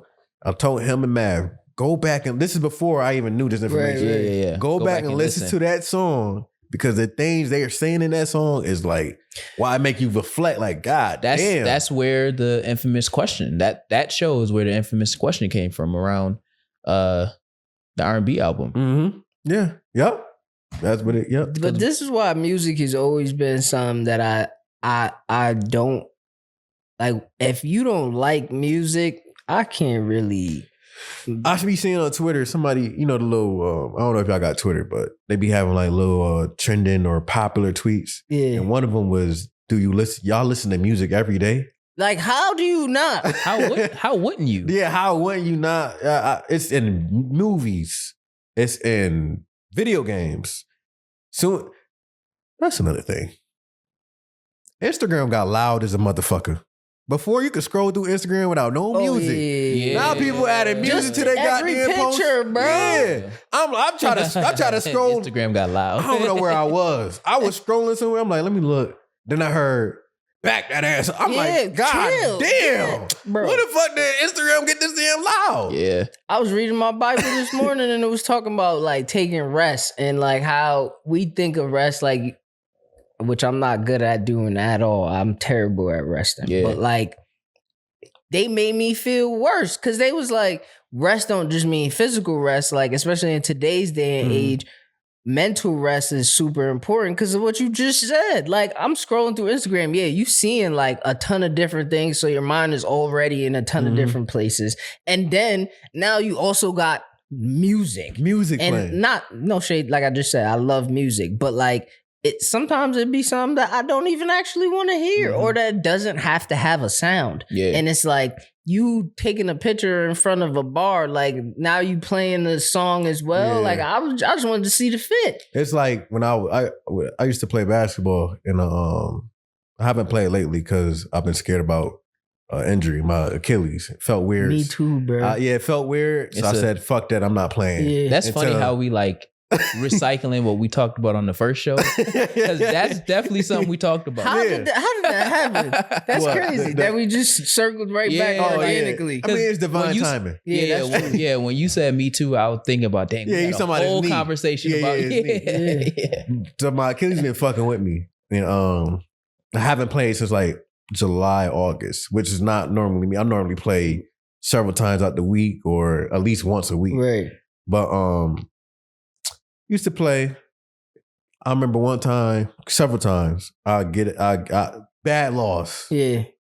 Pissed me off. Go in the car and I just hear a fucking like some jazz horn or some shit. You know how mad I used to get? I immediately pushed the power off button and ride home. Hear nothing. Nothing, yeah. Because we just fucking lost. I don't want to hear a horn, a piano, a guitar. I don't want to hear none of that shit. I don't want to hear nobody talking at this point. So I understand where you're coming from. Like, nigga, now I'm hearing music. I don't want to hear this shit right now. Exactly, bro. Yeah, but it's such a positive. It has such positive and negatives because, like, every day this past week, bro. I told you this week was a long ass week. I played. I think it was like CC Winans. It was like a gospel song talking about like the goodness of God, bro. Anyway, that's how I got out of bed every day this week. If it wasn't for that song, I wasn't getting up, though. See, I can't even listen to music when I wake up. Like, I gotta wake up like the Undertaker. I don't want to hear nothing. Because I sleep in the cold too. So I don't sleep. I don't sleep with warm. Like, you're supposed to. Yeah. I think I even mentioned that. I sleep in the cold. I love sleeping in the cold. But I was put on. I don't know if y'all was put on to this. I started this winter. I sleep with a heated blanket underneath my comforter that's on top of my sheet. Right. Okay. So it's the sheet, heated blanket, comforter. Best fucking decision I made in my life. And it's not a small one. It's like a queen size. Yeah. Even though I got a king size bed, but they ain't have the king blanket. Right. So I got the queen. Best decision in my fucking life. Oh my God. It's like a massager almost. Like, it feels so good. But I sleep in the cold. I don't want to hear shit. And, you know, they got the little fucking curtains, the blackout curtain. Blackout curtains. So it's... Oh, you ain't trying to never wake up. Yes. Right. So once I wake up, I open, like, I hear the alarm.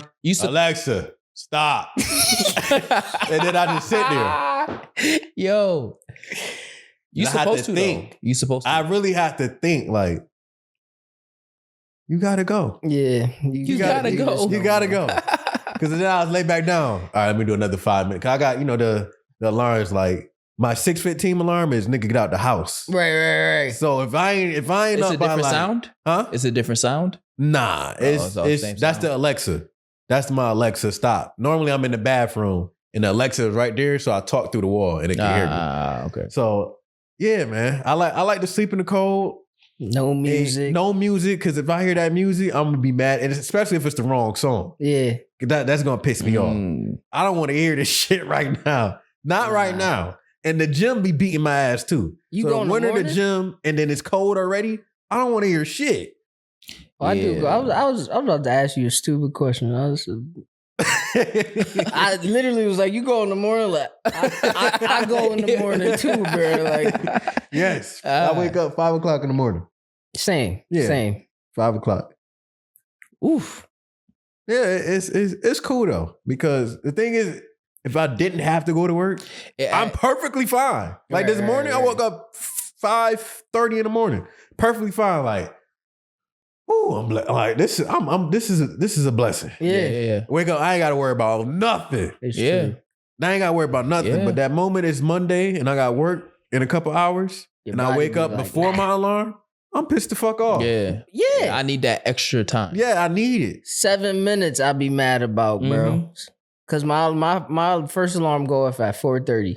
If I wake up and then my alarm ain't go off, but I could tell by I don't got blackout. No, curtains. yeah. I know I exactly can tell by the sun, like, nah, it ain't 2, it's probably 3. He tapping into the ancestors. I know. Yeah, I be tapping the into angle the of the temperature. sun. I'm tapping. If it's super cold, yeah, I ain't supposed to be up like that. Right. I ain't supposed, my body like know to warm up at some time. Right. Like, he finna get up. Nah, I'm cold, so I ain't supposed to be up right now. And for some reason I can just sense it. Like something about it I can sense, and I look. Damn, I got up earlier before my alarm. Yeah. That should be. Or this is my other one. I don't care if it's 20 minutes before I gotta go to work. Like say I get off and I gotta go to work again. Right. If I got 20 minutes, I can take a nap. I'm gonna take it. I can't do that. I bro. got older and I can do that now. I got older and I can do that now. If I got 20 minutes to take a nap, I'm gonna take that nap. But you don't be waking up like I do. I be pissed the fuck off. But at least once I wake up, I'm good. Bro, I slept under my desk a couple weeks This nigga ago. wild.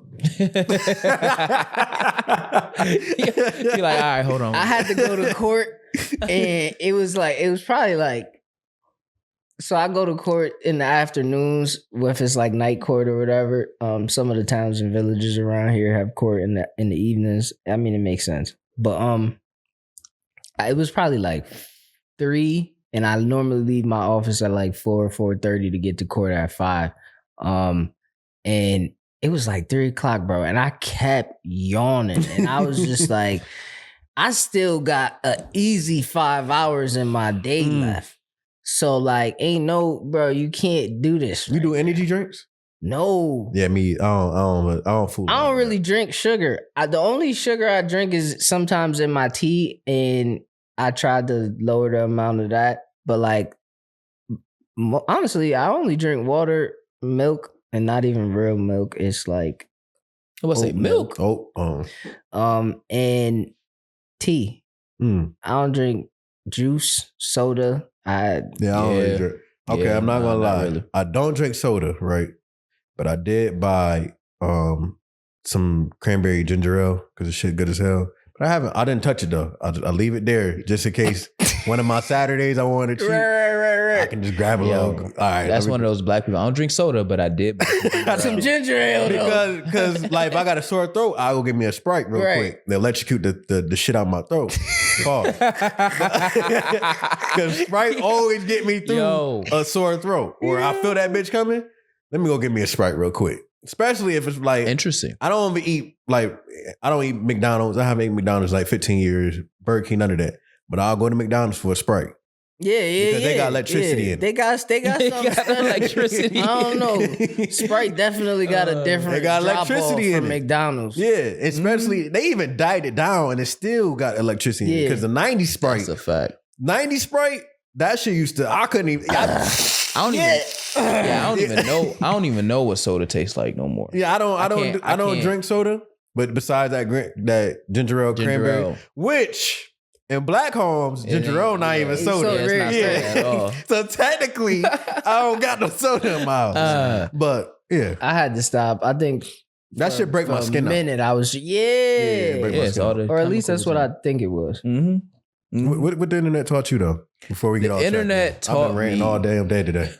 It's the sugar. This is our first time doing it on a Saturday, and this is my cheat day. Like I go. This is the first for a lot of stuff. Candy. Oh yeah, we in the new studio. And we in person. Hey, that's dead. That's all dead. Man. That's all dead. I ain't have a studio for what? 2 months. It killed me, bro. Yeah, last time I came. My mom got colored walls. Magic scene, like I tried to record in I was in Orlando. I'm waiting for him to pull up with him. Like, I'm in a new scene.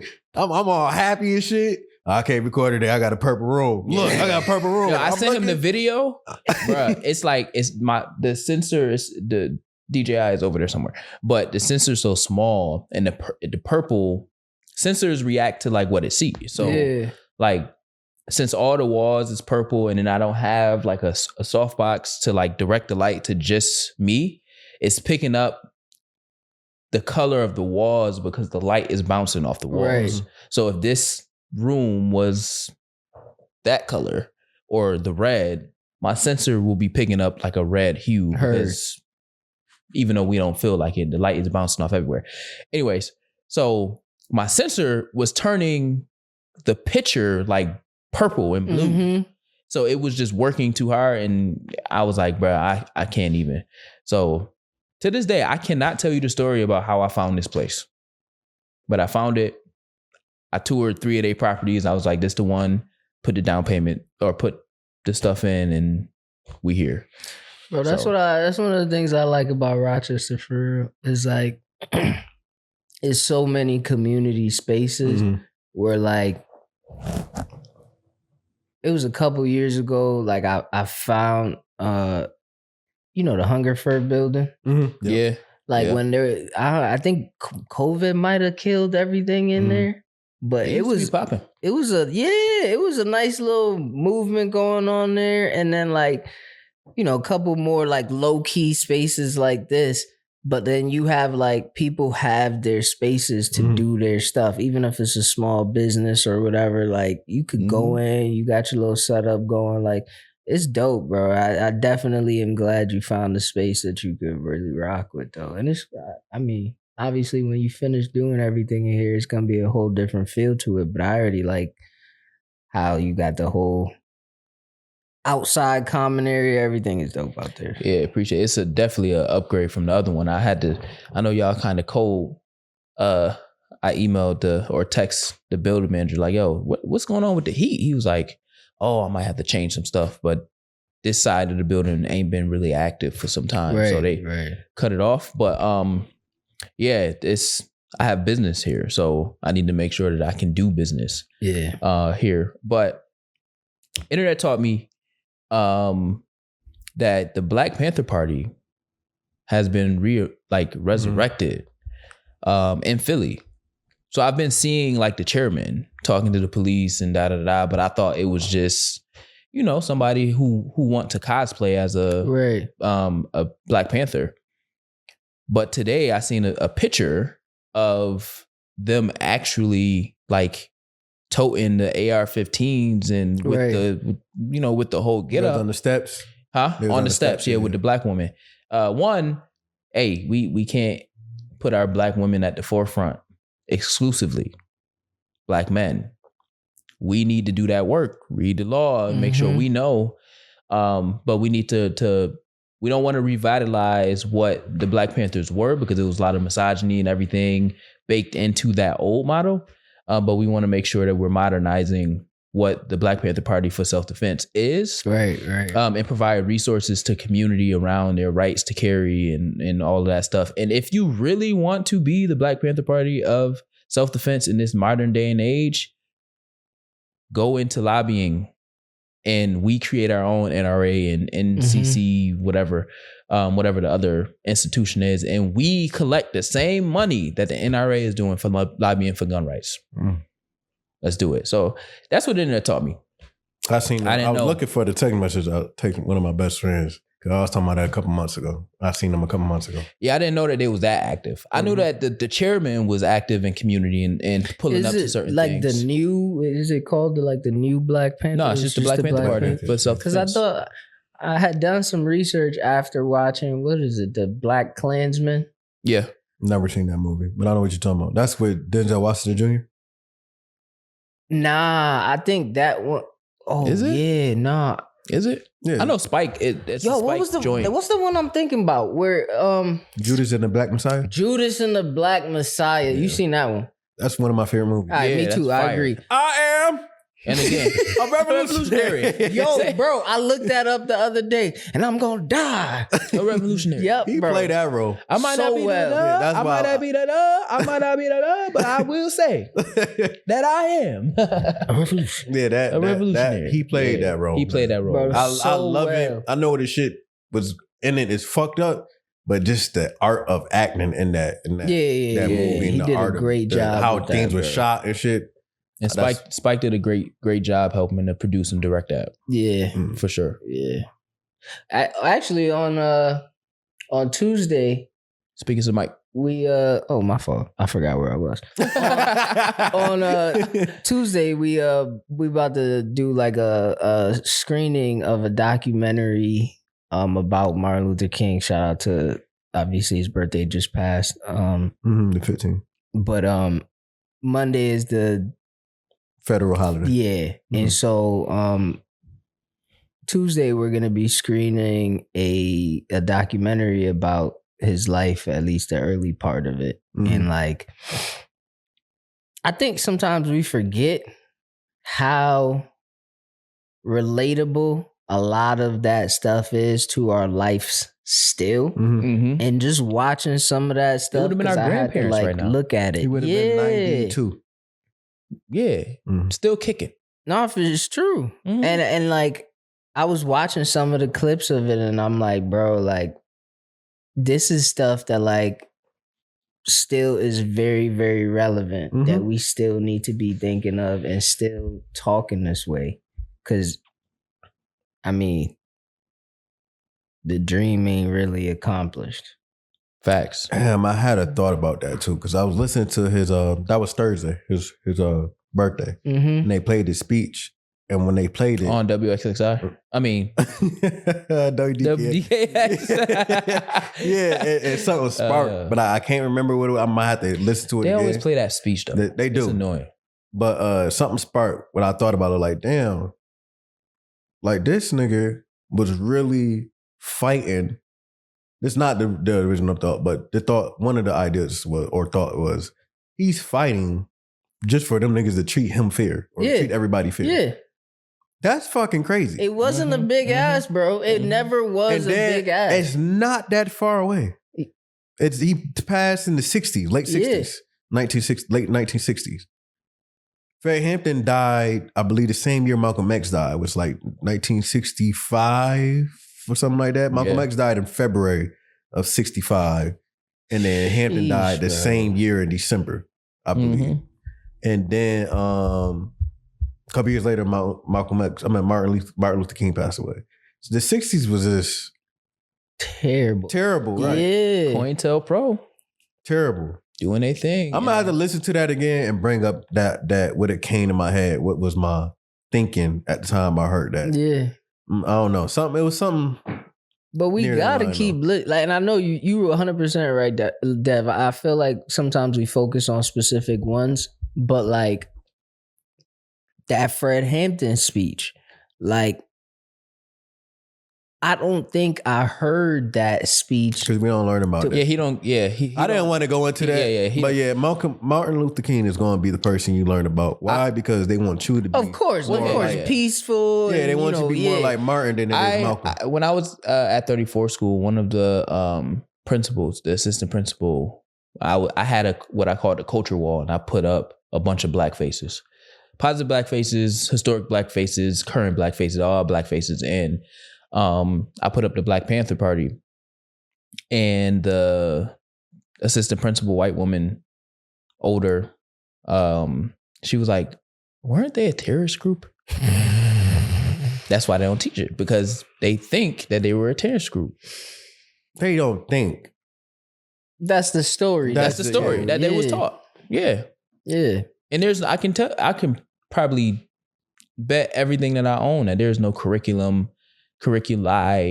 in school, whether it's undergrad or graduate, on the education side, unless you're in African American studies. Absolutely. But I'm talking about like to become a teacher. There's no coursework in how to intertwine or really talk about the truths of history. Nah, bro. I saw some. The internet taught me. I saw. I saw a video where the dude was talking about in Texas, like the educational system in Texas right now. Basically, like one of the textbooks read like Emmett Till was a young African American man, and that the government man, and like that the government at the time, like had to be careful, or like were peacekeepers. Like, bro, they were not. He was a kid. He was a child, bro. Yeah. And like the government that Like that was trying to defend segregation was peacekeeping. Well, Fred Hampton, in my opinion, was a kid as well. Yes. Yeah, he wasn't. Most of his work happened when he was 18. Yeah, he passed when he was 20, 21? Yeah. 21. He had just turned 21. Yeah, he was like he still, was recent in 21. So to call that he's technically that a child a man is crazy. Shit, bro. Tupac was young as hell too. Yeah, Pac wasn't even 25. Yeah, I talk about that in my Big too. Yeah, less than 25. I talk about that in my work, where us as black men and as black boys, and the difference between a boy and a man for us is just physical build and age. Mm-hmm. But you can be like, think about Michael Brown from Ferguson. Mm-hmm. He was 14 years old, but he was built like a 6'6", 300 pounds. I'm just putting that out there. I'm just saying that. I don't know if that's exactly what but he was big. Right. And they said that the police officer feared for his life because he was a big, grown, strong man. Now, how are you fearing from somebody that's that far away from you? Yeah, it wasn't logic to it. It wasn't no logic to it, but they see us as adults. Yeah. And they adultify us. Absolutely. They do it to I don't think they see us as adults. They see us as animals. Well, that too, well, but that I too. They don't see us as humans. I think they definitely increase that age. Animal that can't be tamed. Yeah. I think the age part, you know, as bad as it might be for like And age don't black matter either men, I think them. like black women also have to face that when it comes to like the perception, because I think part of it is so that the innocence is a little less impactful. So like the reason somebody would say, or the reason a textbook would call Emmett Till a man is so that you don't feel as bad. The Like, sympathy. yeah. Yeah. So like, I think sometimes I don't even just mean white people as like white people. I mean like systematics, like the way the country runs, the way the whole system of racism works is to downplay it by it not being that sad. So like it was a grown man, like he did something that was questionable, and like as a grown man, like you know, maybe it was one or two ways to think about it. Nah, that's a kid, and like we got to remember, like that was lied on. Come on, yeah. And then you know people admitted to stuff later on, and nothing happened to him. Nothing. Come on, she got to die in peace, and those were grown men too that did that to him, and nothing happened to them. So a child, we gonna equate him to a man so that it looks less. There's less sympathy. There's less empathy. It's all psychological games. It's all games. So like I think sometimes that same thing also kind of happens on the flip side to like black women or women of color, where it's like there's less innocence there. So like what we do to them or what happens to them through the systems of racism and oppression, don't feel too bad. They was adults. No, they wasn't. They couldn't do nothing to defend themselves. Emmett Till, as a black man, could he have possibly done more to defend himself? Maybe. Would he have done the same thing? We don't know. But as a 14-year-old kid, come on, think about how impulsive we are when we 14, bruh. Yeah, we supposed to be. And so like to say like, oh yeah, nah, he was a grown man, bro. If my brain was still functioning at a 14-year-old like capacity right now, lock me up, because some adults that do, and we could tell because something is wrong. Which goes back to my point. The only thing that separates us from being considered an adult is either our age or our physical build. That doesn't mean like anything mentally. I don't even think age matter. No, it does, because you can't be in high school. Like it's certain spaces. No, not to us, to them. I don't think age matters to them. No, I'm casting right. I agree with you. I'm casting a broad stroke. The only thing that will consider us a man is either our age or our physical build. In America. And no, across the world. White people in general. Racism is everywhere. Because I'm saying, because basically what I'm saying is like when white people engage us, they judge us based off of what they see. Right. Or based off of what they can prove. So if you are 21, you are considered an adult. But what we just said is at 21, Fred Hampton was a kid still, right? So like, but we understand that based off of how we have socialized what adulthood is and manhood and all of those different things. So like, but society says if you're 21, you can't be in a high school because you are now considered an adult. You can now drink. You know what I'm saying? So that's why I'm saying. That's why I'm saying in America, because other places the age is. Oh no, youth goes up to 24. Yeah, I was saying that's what I'm saying. Like 24, 25 in different countries, that shit is different. And we did the internet taught me a couple shows ago where out of Cambridge University or something like that. They wanted to adolescence or your frontal lobe cortex doesn't develop actually until after 30. That's kind of crazy. So you don't have the ability to make decisions until after 30. From their studies. from their studies. Yeah, because You don't know you also don't know who they studying. Yeah. You don't know what they because a lot of controlling. these studies don't be black people. And I don't want them to be neither, bro, because we got enough historical trauma with studies. Facts. Yes. I mean, we need to be studied. We need black people to study black people. I'm gonna just leave it there because, like, yeah, I think But that's the problem. Then again, they burned our hospitals, all black hospitals. Right. They I burned think- I they think- fucked structures up the ain't even school. Well, I there. think they know enough about us, because we've been studied consistently. They still study us. Yeah, they still to this, study, yeah. right? I think that they study us for the wrong reasons. Mm-hmm. So To benefit them. What about them could benefit us? right, and They organs. yeah. Let's get. Hey, I'm just saying. well, but they think that we're indestructible. Yeah. They think that we don't experience pain.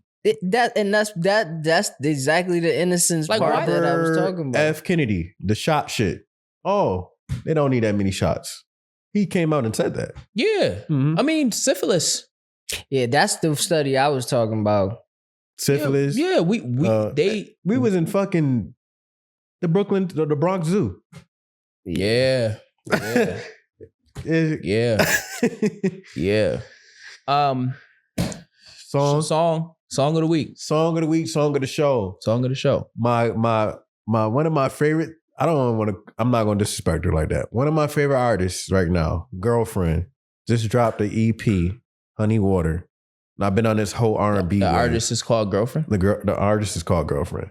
I've been on this R&B wave for a little minute now. Probably a couple months. That was fucking with me. I didn't know what that was. That's why I stopped. I'm like, what the fuck is that? I'm trying to listen. I'm like, hey, somebody coming in. That's funny. But she has a few songs. I've been listening a lot more to lyrics and understanding how, or reflecting it into my life. But I'm gonna have two: Sideways from Girlfriend from that project, and Father Time, because of the lyrics of the project of the song. I got a question for you, but I'll wait till after. Yeah. What's your song? What's your song? of the show? What you been listening to? Honestly, I think if I think of the week overall, it was a lot of because I've been complaining about this week all day. It's two songs. The first one, like I said, was CeCe Winans. I think the song is called like Goodness of God. And it's been getting me out of bed because I've been thinking big picture. I've counted how many days I've been alive, and it goes back to like not quitting. And even when it's a terrible day, like I've been on earth for 11,800, I think 10 days. 11,810. And like for me, that's crazy because like there's been a bunch of them days where you said running from this or doing that. And it's like, I might not see the end of this one. And then I did. And then I saw another one and another one 11,000 times. And so like Goodness of God was like what got me out of bed every day this week. And then Lil Russell, I forget, I think it's like the Ethica Project, Nine-Tailed Fox. Mhm. I think it's because obviously the Naruto, thing there. But it's also just talking about like seeing too many losses that I'm not gonna win. Mhm. And like, you've seen too many people lose, you've seen too many things happen, and it's like, I'm not gonna quit, I'm not gonna give up. I gotta win because I done seen too many losses. Mhm. So those would be my two. Mm. All right. That was a mint. It's all right. My song of the show, it ain't nothing crazy. It's the story of OJ. Jay-Z. Oh, Jay-Z, that's yeah. It's a reason. It's a story behind it though. Mhm. So I ain't gonna go into the story because this goes out to the internet and people can see. What I will say is no matter what you aspire to be, if you are black, you will always be seen as black. Yeah. So that goes back to what I was saying earlier. Yeah. 100%. Yeah. black, you So don't try to aspire to associate yourself, align yourself, or be considered white Oh yeah. by going back on or disrupting black power within white structures, infrastructure systems. If you are in a space that is a PWI, a predominantly white institution, and you are black, you have a duty as a black person to make sure your other black people is taken care of. Yeah, I felt that a lot this week. Mm-hmm. Especially if you are in positions of power, positions of influence. It is your job to put your people on and make sure your people is safe, make sure your people is good. Don't try to dupe the system, trying to portray and cosplay as white, because they gonna always still see you as black, or they still on fucking. Yes, in another language. Huh? That's all I'm saying. Like, what's the benefit of doing that? I don't know, but again, I had a crazy week too at work, and that is my song of the week. Yeah. I'll tell you off camera. But yeah, that is my song of the week. Or message of the week. That's one of my favorite joints on that album. Yeah, I like Smile. That was a great album. Yeah, I like Smile. Smile is my favorite track off of the album. Yeah. Oh, you're waiting for me? Because you just the way that was smooth though. And it's no. I like the song with Frank Ocean, and I like the song, and it's a song called Family Ties on there. Or I'm tripping? No, Family Ties is that's Legacy. Oh, yeah. No, that's not La Familia. It's not Family Ties. It is a song called Family Ties or Family. Now y'all finna have me look. Is it Family? Nah, I don't think it's Family Ties. But the song with Frank Ocean I like. Yeah. And then the other song I like is Family. Hold on, let me see. You could be right. I don't. Family Feud. Family Feud. Okay. Family Feud. What's it? Family Ties is that Drake? Baby Keem and Baby Keem and Kendrick Lamar. Yeah. Family Feud. Yeah. But Family Feud and the song with Frank Ocean, Caught Their Eyes. Yeah. Are my two favorites. They have some good collabs. Yes. Yeah, they have some good collabs. Really good collabs. Yeah, we appreciate you for coming on the show. Absolutely. Again. And like I said, you always welcome on the show whenever you want to come chop it up. This is how I know you go to therapy and stuff, but this is part of my mental wellness. I agree. No, for sure. Absolutely, bro. After a long week or whatever the case. Barbershop. Just let us know, because this is what got me through when I was in the schools, because I used to see a lot. Yeah. Experience a lot, all that stuff. There's an episode somewhere where I'm like, yeah, this has been a long week, because some of my kids is trying to cutting themselves and stuff like that. So it's a lot of heavy that goes on when you in community. Absolutely. But we pay our rent. That's it. So we can live on this earth. Magic, you got anything to say before we close out? What's one of the things you looking forward to for 2026? Rest. I feel like I've been working. And vacation. Yeah, no, for sure. And that's why I said Japan is a move, because I think it's going to be a mental and physical rest. I mean, I'm for sure going to be doing my exploring. Mm-hmm. But like, if all I'm worried about is taking pictures and finding something good to eat and, finding beauty, that mental rest, that physical rest, I definitely need it. Hey, man. Looking forward to see them pictures in Japan. Know, man. Word. And it's filmed, so yeah, it's already a vibe. It's already an aesthetic. Mm-hmm. Nah, true. Yes, sir. Well, I'm Dev, King Dev. That's Magic, Face. Y'all already know.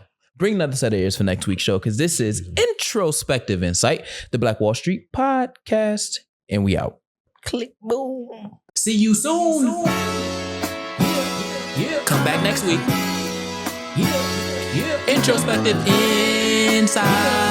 Introspective Insight.